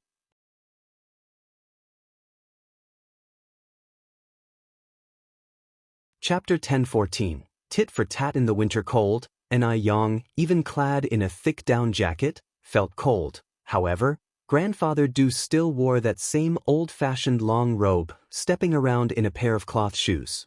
"I was born with a cold constitution. I fear neither cold nor heat," Grandfather Du stated indifferently.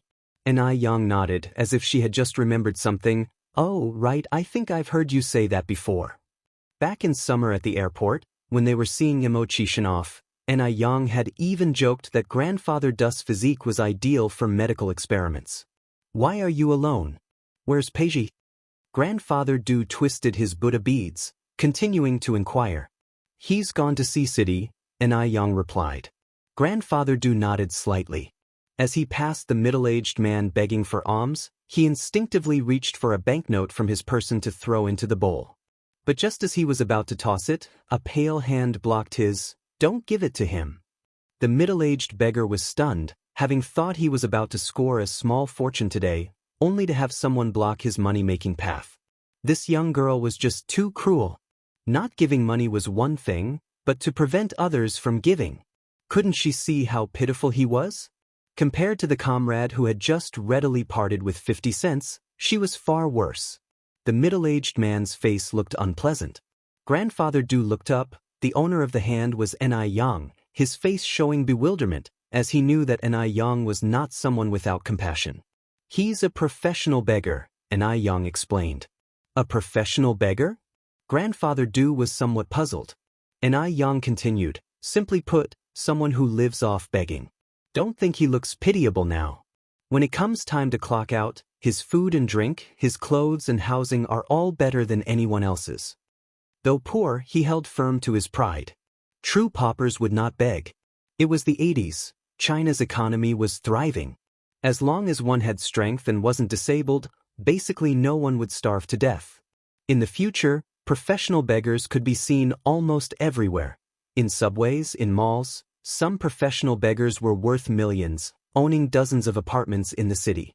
This middle-aged man could be considered a pioneer among professional beggars.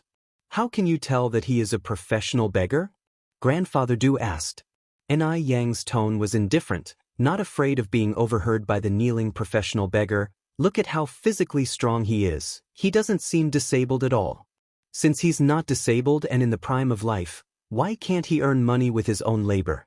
The rice shop ahead offers 3 cents for carrying a sack of rice, and they hire year-round. Moreover, I've observed that regardless of wind or rain, he never misses a day. Such people exploit the sympathy of others for personal gain and satisfaction, and they truly don't deserve compassion. That's enough to conclude he's a professional beggar? Grandfather Du asked, still twisting his Buddha beads. Of course there's more. Ni Yang's eyes were clear and voice was soft. Even though he seems thin, his features are bright and animated. True beggars, due to constant inadequate nutrition, should appear thin and pale. Does he look like someone who can't get enough to eat to you? On hearing this, the middle-aged man on the ground broke into a cold sweat. He had been begging here for so long, and it was the first time someone had exposed him, and the person was a young girl, barely 18 or 19 years old. The feeling was indeed, it seemed he needed to find a new spot. The middle-aged man glanced up at Ni Yang, then got up and ran away in an embarrassing manner. Watching the middle-aged man's retreating figure, a smile appeared on Ni Yang's face, her dimples showing lightly. See, he fled in panic. Smiles are contagious. A slight curve also appeared on Grandfather Du's lips, like a flower blooming in the icy snow, ushering in a rebirth of all things. Wu Yenyun had not gone far. Instead, she hid behind an alley and watched. Because she was too far away, she couldn't clearly hear what they were saying, but she saw Ni Yang stopping Grandfather Du from giving money very clearly. What was Ni Yang doing? Was it intentional? Had she actually seen her already? Just because she had given the beggar 50 cents, should Ni Yang prevent Grandfather Du from giving money? It was one thing not to give money, but she actually drove away the poor beggar. Why did she do that? That was just too much. Wu Yenyun bit her lip tightly, staring angrily at the back of Ni Yang. It's already noon, have you eaten? Ni Yang pulled out a wristwatch from her pocket, looked at the time, and asked Grandfather Du if you find any errors, ads pop up, ads redirect, broken links, non-standard content, etc. Please let us know reports so we can fix it as soon as possible.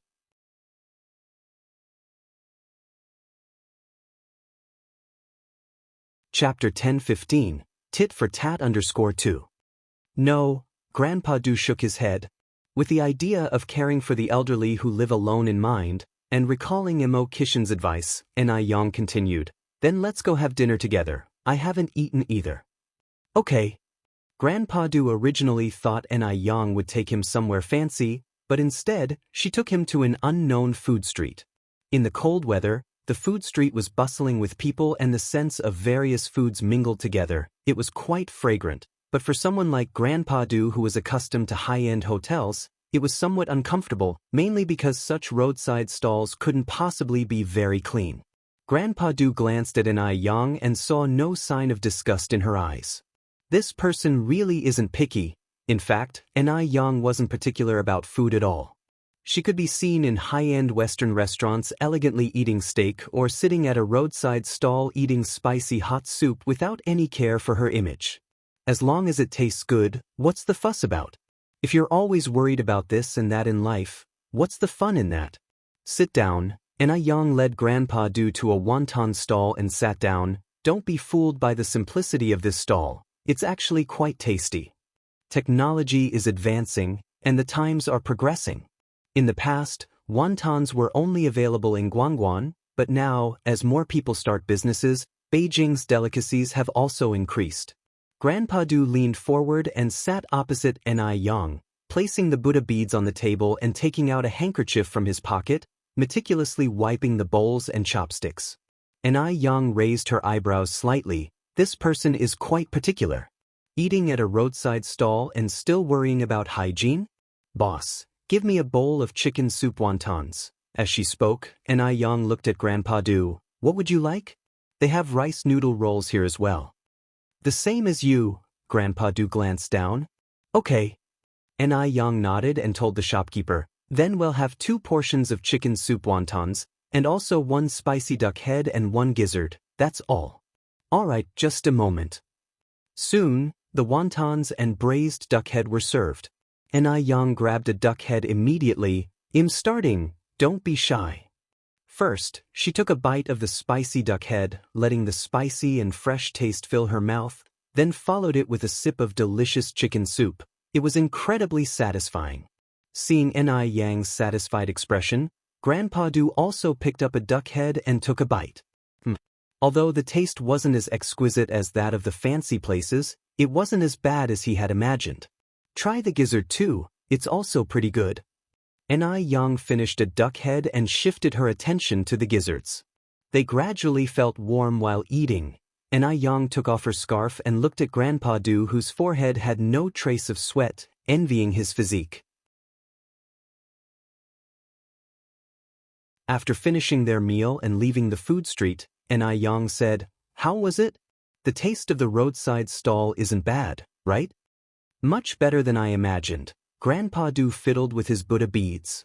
"Is this your first time eating at a roadside stall?" Yang was somewhat surprised. Grandpa Du gave a slight nod. Yang raised her eyebrows slightly. "Then you really are out of touch." "Out of touch? Is that used to describe men?" Grandpa Du smiled. "You have a way with compliments." As they walked and talked, just then, a little boy holding a snowball ran towards them, laughing as he tried to dodge an attack from a playmate. Kids really don't watch where they're going, and just as he was about to run into Yang, before Grandpa Du could react, Yang quickly steadied the little boy. "Slow down, be careful." The little boy looked up. "Wow, this sister is so beautiful." His face instantly blushed. "Thank you, sister." And then he ran off quickly. Watching the little boy's retreating figure, Yang smiled and said, "Kids are great, carefree." Grandpa Du nodded slightly, then asked, "If you had the chance, would you want to go back to being 5 or 6 years old?" "My childhood wasn't carefree," Yang smiled with a twinkle in her eye. "A poor family's child has to mature early. She had to help with chores at the age of 5 or 6, and if she didn't do them well, she'd get beaten. There was no such thing as a carefree childhood. What about you? Would you want to go back to being 5 or 6 years old?" Yang asked in return. Grandpa Du's lips curled slightly, his eyes looking distant. "I probably wouldn't either. Some people's growth is full of hardships. Having grown up through so much, who would want to relive that pain all over again? If you find any errors, ads pop up, ads redirect, broken links, non-standard content, etc., please let us know reports so we can fix it as soon as possible.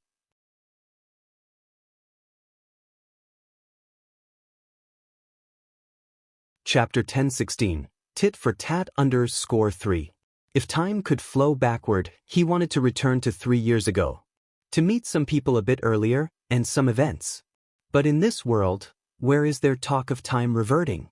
Thinking of this, the smirk at the corner of Master Du's mouth gradually turned into derision. Because Yang had other matters to attend to, she said goodbye to Master Du at the crossroads. Not long after Yang left, a little black bird flew over and landed on Master Du's shoulder. "You little rascal! How did you get here?" Master Du extended his index finger and tapped the little bird's head. "I'm hungry. Hungry. I'm starving." Duo snuggled against Master Du's chin, seeking favor. Master Du pulled out a silk pouch from his waist. Upon seeing the pouch, the entire bird perked up. Master Du took out some bird feed from the pouch to feed Duo. "You only think of me when you're hungry. A greedy bird. Does your owner mistreat you?" Seeing Duo eating without looking up, Master Du chuckled. Yang put on a mask, dressed in disguise, and went to luxurious skincare to observe the employees' service attitude. Though luxurious skincare is now quite popular in Beijing and the effects are excellent, the service attitude must not be neglected.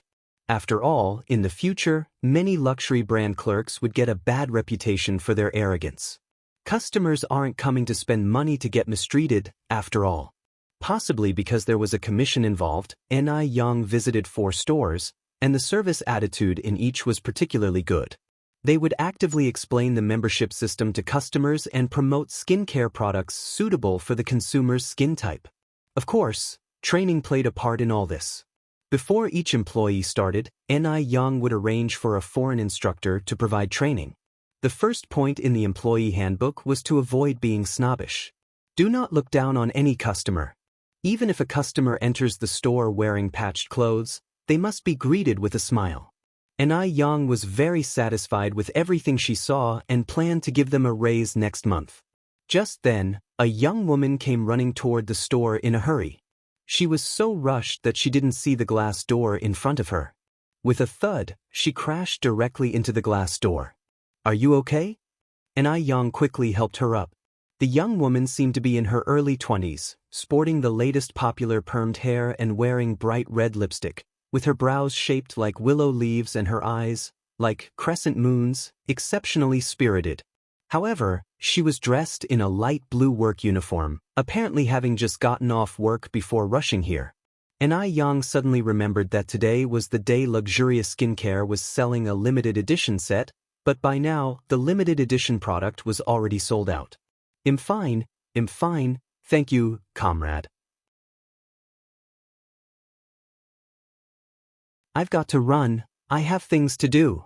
The young woman stood up and ran into the Luxurious Skincare store. After the young woman entered the store, Ni Yang took off her mask, straightened her clothes, and followed inside. As expected, the young woman was there to buy Luxurious Skincare's limited edition gift box. Upon hearing from the employee that it had sold out, she said with surprise, "How could you have sold out so early? I've just gotten off work and haven't even changed my clothes." Luxurious Skincare would be sold in 2 time slots at the beginning and end of each month. One at 9 in the morning and the other at 3:30 in the afternoon. It wasn't even 5 o'clock yet. Sold out already? The employee smiled and said, some customers who didn't get it in the morning lined up early to buy it together in the afternoon. The gift boxes were already sold out by 4 o'clock. Is that so? If I knew this, I would have taken a day off today. The young woman looked disappointed. The employee continued, although we don't have the limited edition set anymore, we do have non-limited editions available. Would you like me to recommend something? The young woman waved her hand. I can buy the non-limited edition anytime. I'm buying the limited edition as a gift. Can't you make an exception for me? She really needed a box of Luxurious Skincare. The store manager spotted Ni Yang approaching and immediately greeted her, "Miss Ni, welcome." Ni Yang nodded her head. "Bring me a set of that limited edition." Although the sets were officially sold out, the store still kept a spare in reserve, just in case. Of course, one moment, please. The store manager took out a box of the Luxurious Skincare set and handed it to Ni Yang. Thank you. Ni Yang took the gift box and walked out at a leisurely pace. Just as Ni Yang stepped out of the store, the young woman who had just approached ran after her. Comrade, wait up. If you find any errors, ads pop up, ads redirect, broken links, non-standard content, etc., please let us know reports so we can fix it as soon as possible.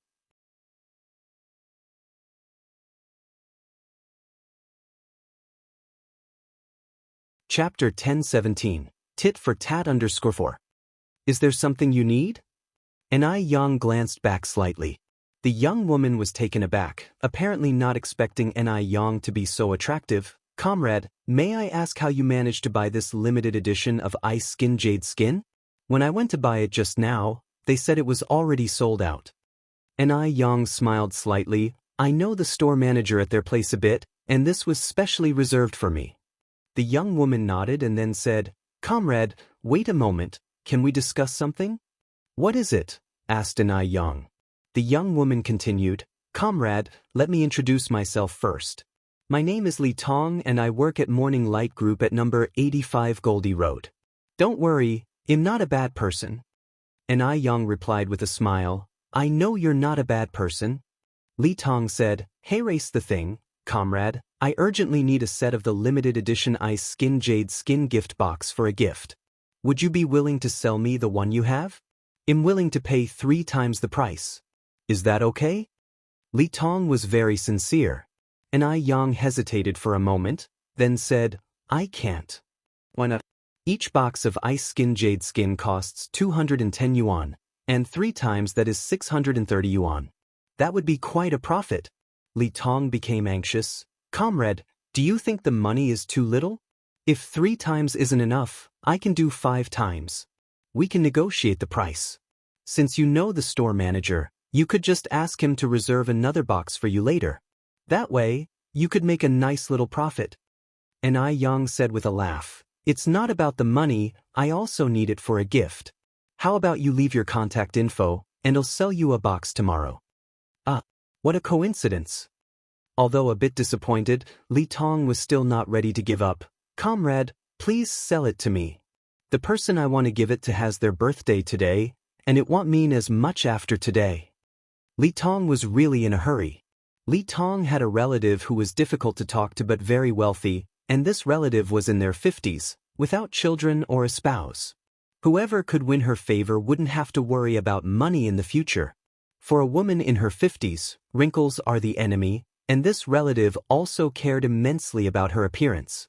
The Ice Skin Jade Skin set included an anti-wrinkle cream. If Li Tong could give this as a gift today, she would surely win her relative's favor, which is why she was so anxious. Seeing Yang still hesitant, Li Tong bit her lip and continued, "Comrade, I'll pay 10 times the price." 10 times? 210 yuan becoming 2,100 yuan. Li Tong's heart was bleeding. "All right then." Yang handed over the gift box to Li Tong. Did she just agree? Li Tong was surprised, and also reflected inwardly that indeed, no one can resist money. "Thank you so much, comrade." Li Tong continued, "But I don't have that much cash on me right now. Could you come to the bank with me?" Yang shook her head. "Just give me 210. 210? Li Tong was stunned. Hadn't they agreed on 10 times the price? Had she heard wrongly? Yang continued, "The original price of Ice Skin Jade Skin is 210 yuan. If I took 2,100 yuan from you, wouldn't that be extortion? You seem more desperate than me. Helping others is like helping yourself. Here, take it." Li Tong hadn't expected this response from Yang, thinking to herself that this young lady was rather nice. She smiled and said, "Under circumstances where both parties are willing, this wouldn't be called extortion, you know? Comrade, are you sure you want to sell it to me for 210? Although pained by the thought of the 2,100 yuan, Li Tong wasn't one to go back on her word. Yang nodded. "It's like making a new friend then. My name is Yang, you can just call me by my name." "All right, then you call me by my name too." Li Tong took out 210 yuan from her pocket and handed it to Yang. Yang took the money, and they both left the mall together. Just as Yang turned to leave, Li Tong suddenly called out, "Yang, wait a moment. Is there something else?" Yang turned around slightly. Li Tong fished out a notebook and a pen from her pocket. "Yang, what's your phone number? Do you mind leaving it with me? That way, we can keep in touch more often." Yang knew the store manager of Ice Skin Jade Skin, and with that contact, Li Tong could buy as many boxes of Ice Skin Jade Skin she wanted anytime. That would be really convenient. Using limited edition items also tended to be good for networking. Li Tong felt that her luck today was incredibly good. If you find any errors, ads pop up, ads redirect, broken links, non-standard content, etc., please let us know reports so we can fix it as soon as possible.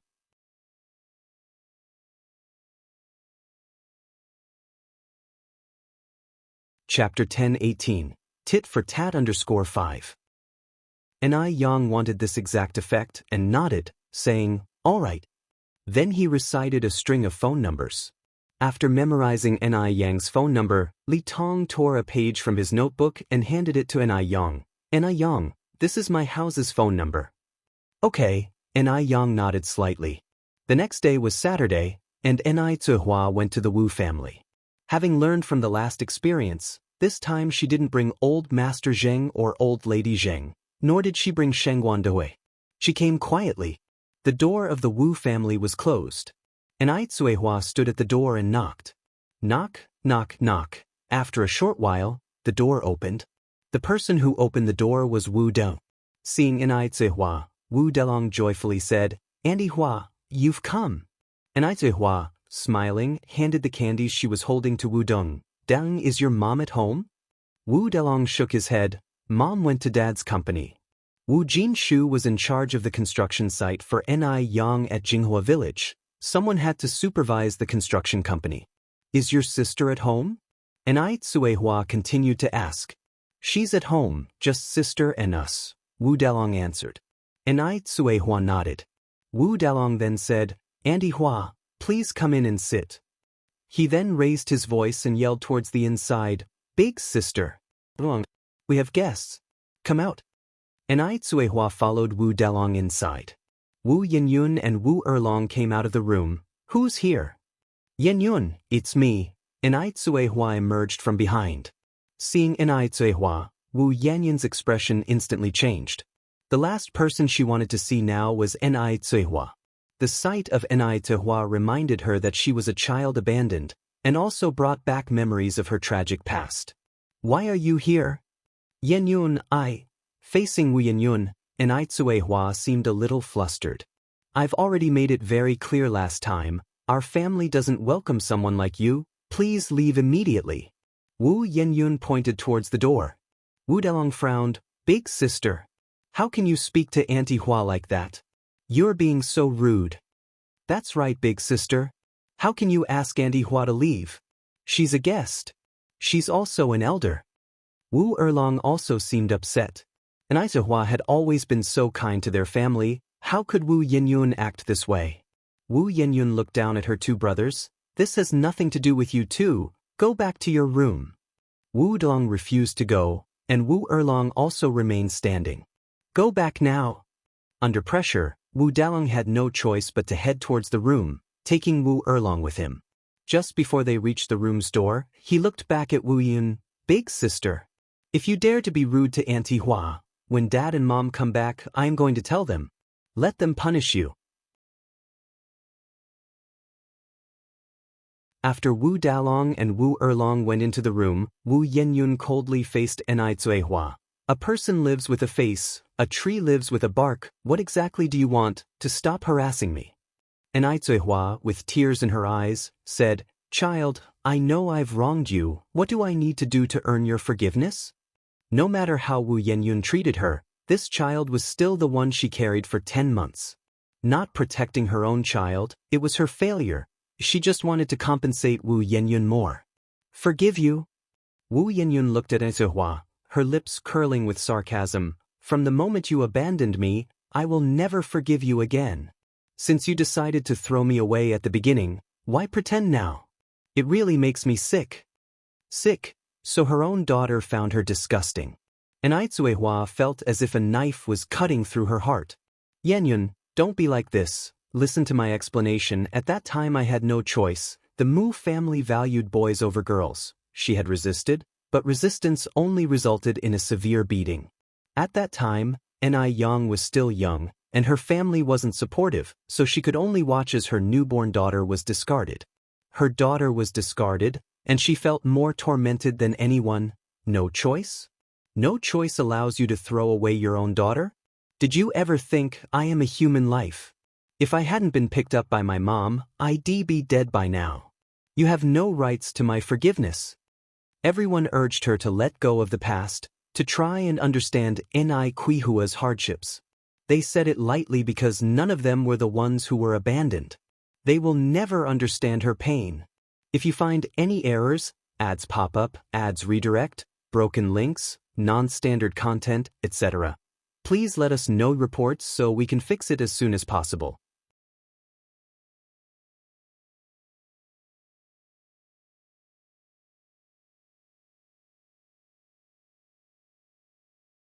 She didn't know why fate had assigned her such a mother, so cruel and so biased.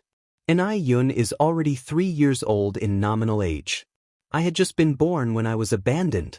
Playing favorites like this, what right do you have to be a mother? Ni Zihua cried inconsolably, barely able to utter a complete sentence. Wu Yenyun continued, since you don't want to abandon Ni Yun, then I'll step back. Ni Zuehua looked up at Wu Yenyun.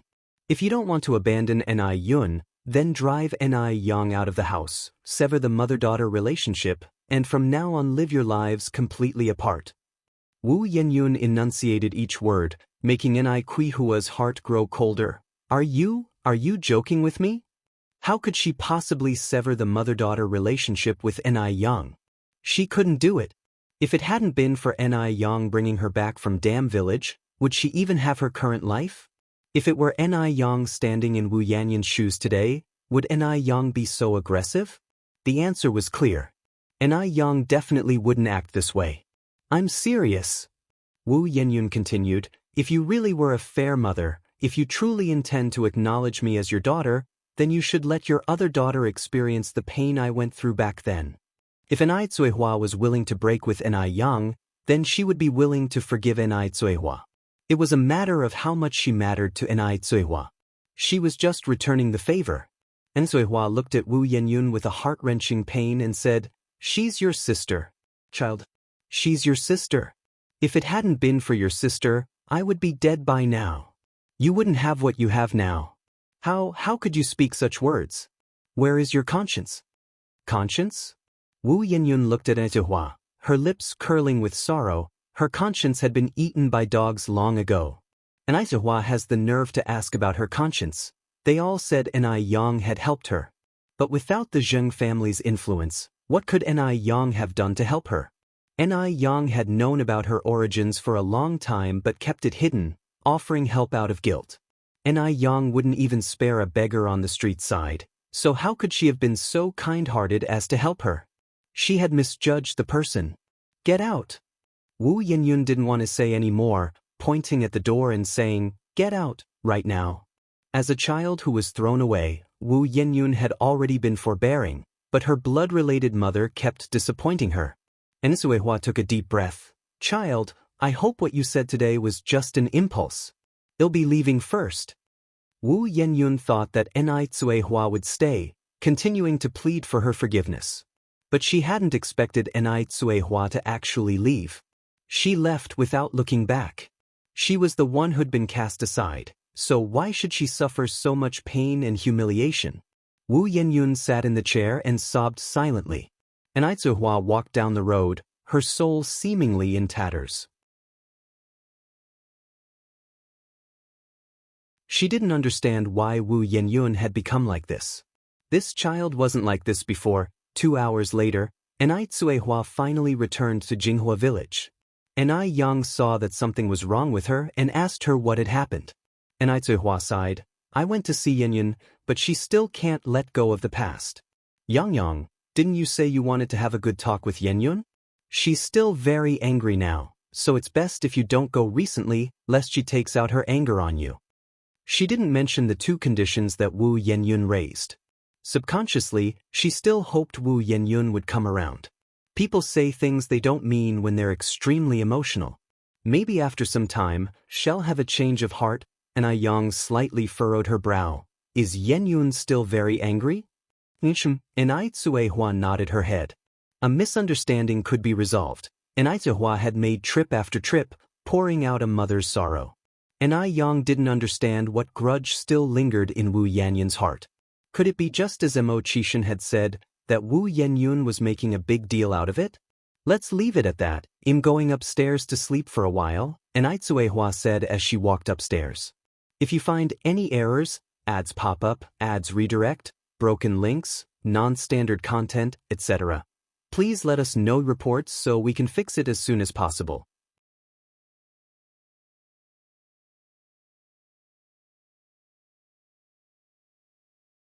Chapter 10:20. Yang got angry and Yang watched Ni Kuihua's figure, her thoughts deepening. Today was Saturday, and during dinner, Shangguan Su and Shangguan Shi came back. Ni Zuehua, after an afternoon of rest, was in much better spirits and looked at Shangguan Shi. Xiaoxi, how are things going with you and Zuoling? Xianxia was her daughter too, and she couldn't neglect her just because of the issues with Wu Yenyun. Considering Zuoling's family situation, if Xianxia really married into it, the tough days would be yet to come. Xianxia smiled and said, "My relationship with Zuoling is very stable, and we've cleared up the misunderstanding from last time. Actually, it's not true that his family prefers boys over girls. After all, Zuoling is a college graduate, his level of thinking and awareness aren't that low. Mom, you can rest assured." Really? And Aitsuehua was somewhat doubtful. She always felt that there was more to the situation. Really? Xianxia nodded her head. Xianxia continued, "You are just too stubborn, child. You won't learn your lesson until you face some hardships." Xianxia said with a laugh, "As long as Zuoling is not that type of person, everyone can stop worrying."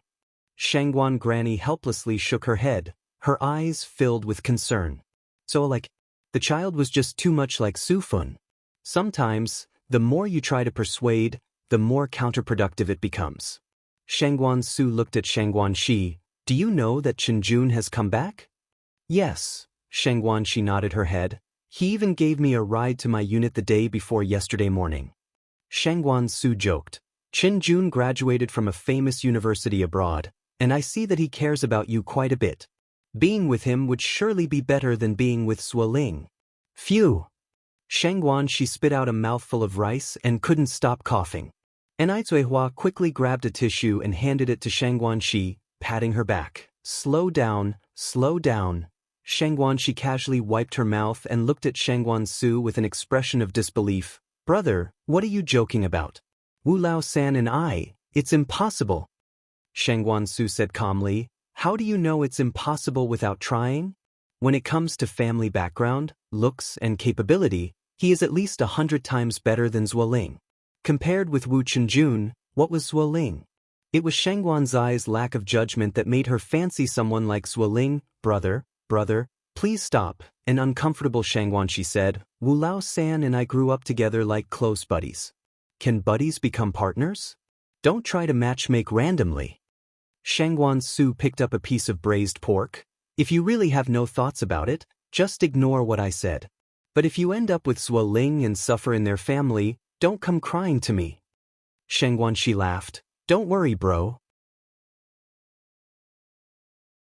I guarantee I won't come crying to you." Xianxia Su didn't say anything more. Xianxia then said, "By the way, Mom and Dad, I plan to visit Zuoling's parents this week." And Aitsuehua was startled. This quickly? If both sets of parents had met, engagement wouldn't be far off. Xianxia looked at Xianxia. "Xiaoxi, are you sure about this?" "Yes, I've thought it through," Xianxia replied. "Sooner or later we have to meet the parents. It's better earlier than later."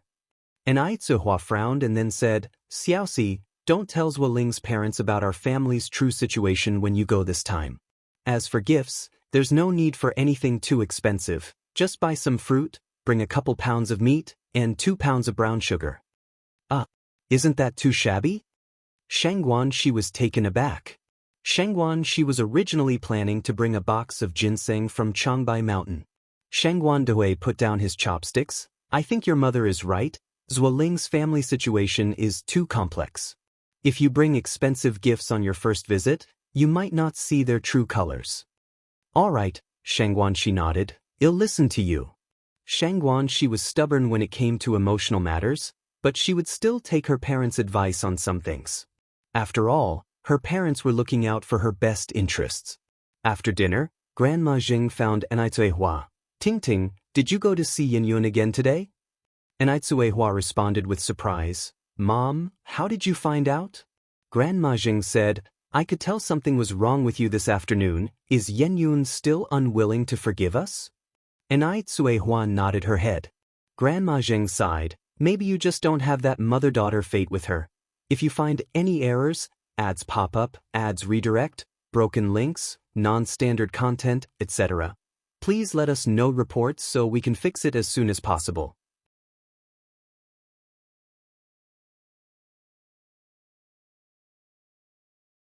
Chapter 1021. Yang got angry _2. It would be normal for Wu Yenyun to have harbored some resentment, but after such a long time, it should have faded.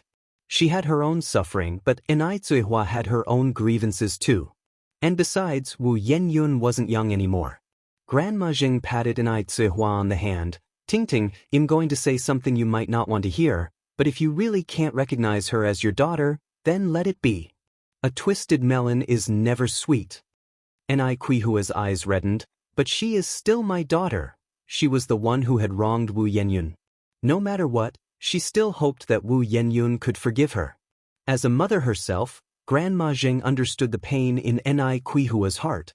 The next day was Sunday. Enai Zuihua and Shangguan Dehui, as usual, paid a visit to the children at the orphanage. Shangguan Shi went back with Zuoling to meet his parents.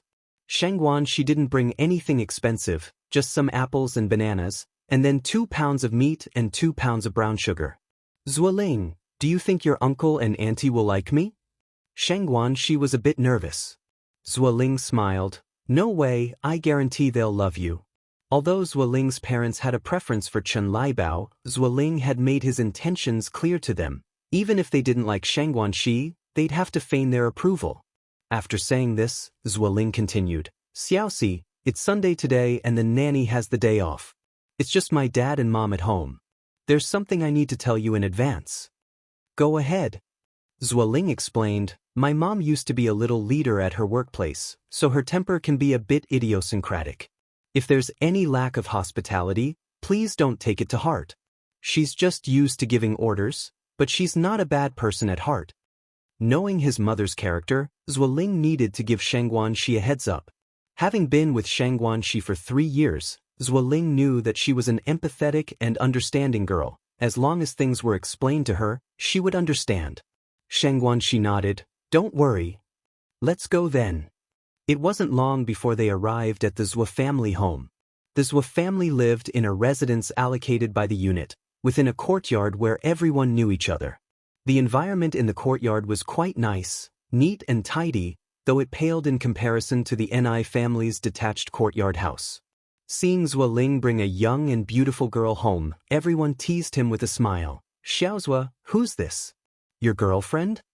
Yes, Auntie 5, this is my girlfriend, Shangguan Shi. Xiaoxi, this is Auntie 5, she lives above us and is also a colleague of my parents.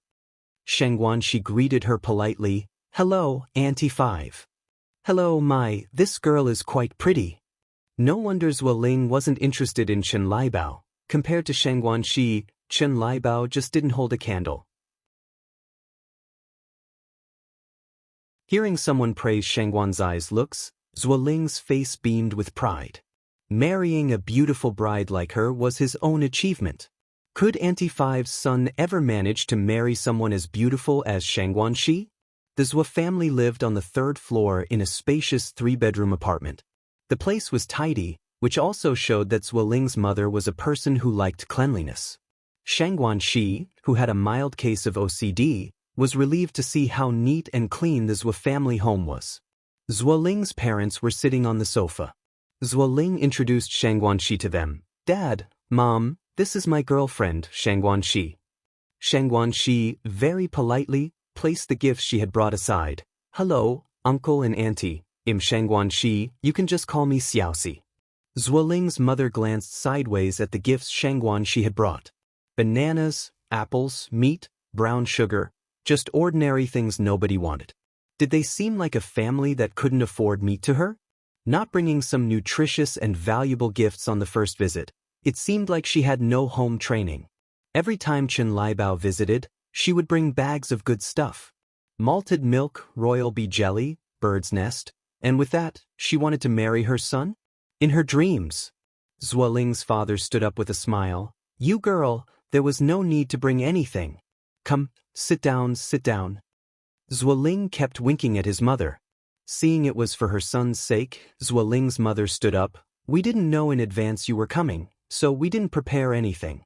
Xiaoxi, would you like some tea or a soft drink? Zuoling's family was somewhat better off than average, otherwise, they wouldn't have a nanny. This statement was actually a veiled boast. If you find any errors, ads pop up, ads redirect, broken links, non-standard content, etc., Please let us know reports so we can fix it as soon as possible.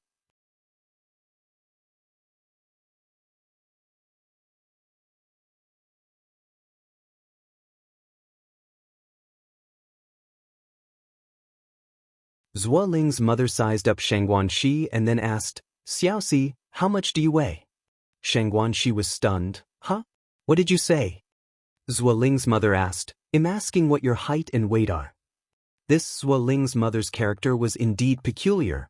Was it normal to directly ask that kind of question? Xianxia subtly frowned and then replied, Mother, I'm 165 and weigh 98. A height of 165, and she weighs less than 100? That weight was not even half of Chen Leibao's. Chen Leibao could probably pick up Xianxia with one hand. They say a fuller figure is better for bearing sons, but with Xianxuan's frame, she might even have trouble conceiving, let alone having a son. In the 80s, it wasn't like later times. Plumpness was considered beautiful, indicating wealth in the family. A skinny appearance probably meant one couldn't fill their stomach. Zuoling's mother grew increasingly dissatisfied with Xianxia. Seeing that his mother's expression was turning sour, Zuoling quickly stood up and said, Mama, I'm hungry. Please start cooking. The moment she heard that her precious son was hungry, Zuoling's mother immediately stood up and went to the kitchen. Following Zuoling's pointed look, she continued, Xiaoxi, what do you like to eat? Xianxia smiled and said, I'm not picky, Auntie, whatever you cook is fine. During this time, Xianxia offered to help Zuoling's mother but was stopped by Zuoling. What a joke! If Zuoling's mother continued to speak those unpleasant words, what then? He and Xianxia were at a crucial moment right now. The raw rice wasn't yet cooked rice. Nothing could go wrong at this juncture. Zuoling not only stopped Xianxuan's movements but also sweet-talked her. Xiaoxi, how can you, with your tender hands, do such work? Wait until we're married. We'll hire a nanny to let her take care of all the household chores. What girl doesn't like to hear sweet talk? Especially a girl who is deeply in love. If you find any errors, ads pop up, ads redirect, broken links, non-standard content, etc., please let us know reports so we can fix it as soon as possible.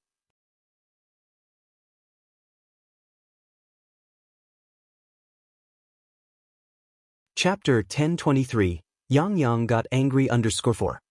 Really? Xianxia asked with her face flushed. Yes, really, Zuoling nodded. About an hour later, it was finally time to eat. The dishes were pretty good, consisting of 5 dishes and 1 soup, 2 meat and 3 vegetarian, but it was much worse compared to the last time Zuoling had visited the Ni family. But Xianxia could understand, after all, the Zhuo family's conditions were no match for theirs. Zhuo father warmly urged Xianxia to sit down and eat. Xiaoxi, don't be polite, just treat this as your own home. Thank you, uncle. Auntie, you've worked hard. Zhuo mother couldn't be bothered to pay attention to Xianxia. Her son wasn't without prospects for a wife. She didn't feel the need to please Xianxia. Xianxia assumed Zhuo mother was just eccentric and didn't mind. After dinner, Zuoling couldn't wait to take Xianxia back.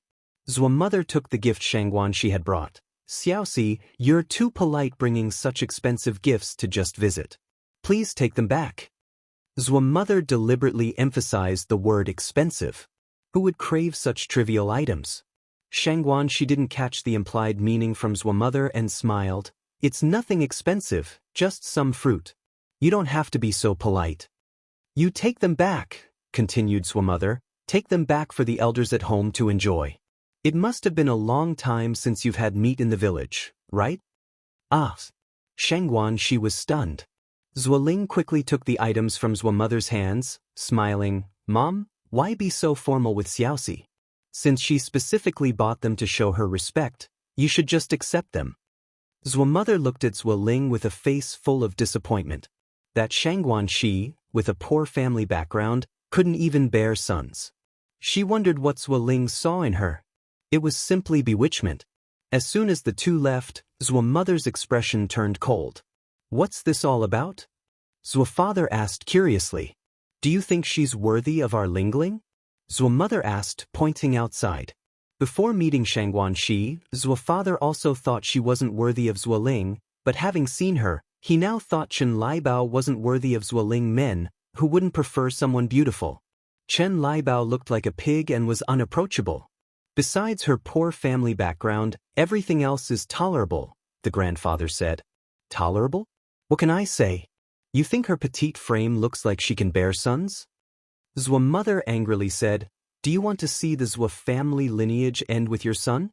Zhuo mother understood women well. Because she was too thin, she couldn't bear a son. Just have more children. Zhuo father wasn't concerned. Have more? It's easy for you to say. Zhuo mother poked Zhuo father's forehead. Do you think it's still our time? You could have as many as you want. Now, even if one of the couple is not a worker, you can only have two. Then Zhuo mother continued, and look, what did she bring to our house? Compare it with what Liebao brings every time.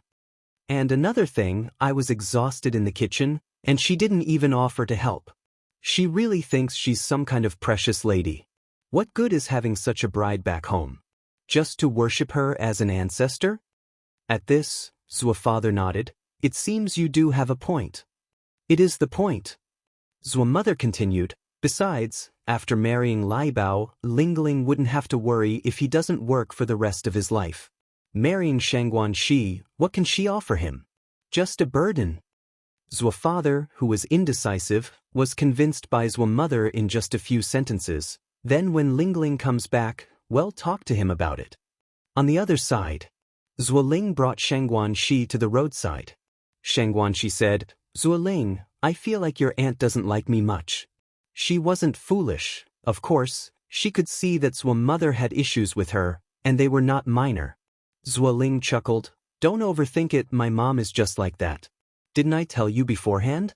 Xiaoxi, in my heart, you've always been an empathetic and good girl. Are you going to let this cause a rift between us? Shangguanxi said, No, it's just that if this keeps up, there will definitely be conflicts between your aunt and me. As you know, mother-in-law and daughter-in-law conflicts have always been a major issue in families. If you find any errors, ads pop up, ads redirect, broken links, non-standard content, etc., please let us know reports so we can fix it as soon as possible.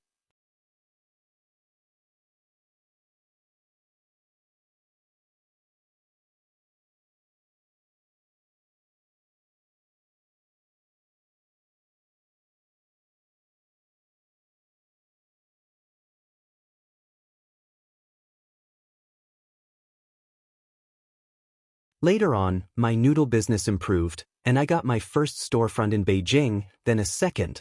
Mom might be the daughter of the Zheng family, but she was only recently acknowledged by my grandparents. Before that, our life was not any more comfortable than yours. At this point, Ni Yang looked up at Wu Yanyan. Yanyan, I hope you can let go of the hatred in your heart, forgive Mom, and forgive us just this once. Do you think playing the victim here is interesting? Wu Yanyan asked. Ni Yang narrowed her eyes slightly, a fleeting trace of scorn passing across her gaze. You think I'm playing the victim? It turned out that after saying so much, in Wu Yanyan's eyes, it amounted to just playing the victim. Isn't it? Wu Yanyan retorted. Who knew if what Ni Yang was saying was true? Based on Ni Yang alone, did she have the ability to bring Ni Cuihua and little Ni Yun to Beijing?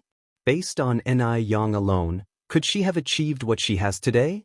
She doesn't even think about how old she is this year. Did she really think herself a fool? Could she be so easily manipulated? She portrayed herself as so pitiful, simply to make herself believe her. This is what they owed her. Why should she believe her? Ni Yang, you clearly knew long ago that I was your sister, yet you kept it to yourself. Do you think I don't know what you're thinking? Do you really think you're the only smart person in the world and everyone else is a fool? Ni Yang's face showed little emotion. Her gaze was chillingly cold. She had never imagined that one day she would stand opposite her own flesh and blood sister. Head-to-head confrontation. Until the paternity test results came out, I couldn't be sure you were my sister. Once the results were in, I informed Mom immediately. I can honestly say, I've done nothing to you that needs forgiveness. Wu Yanyan laughed softly. You always have your reasons. Do you really think those reasons can cover up your filthy heart? Let me tell you, Yang, you, your mom, and your family don't ever expect to receive my forgiveness in this lifetime. I never want to see you again.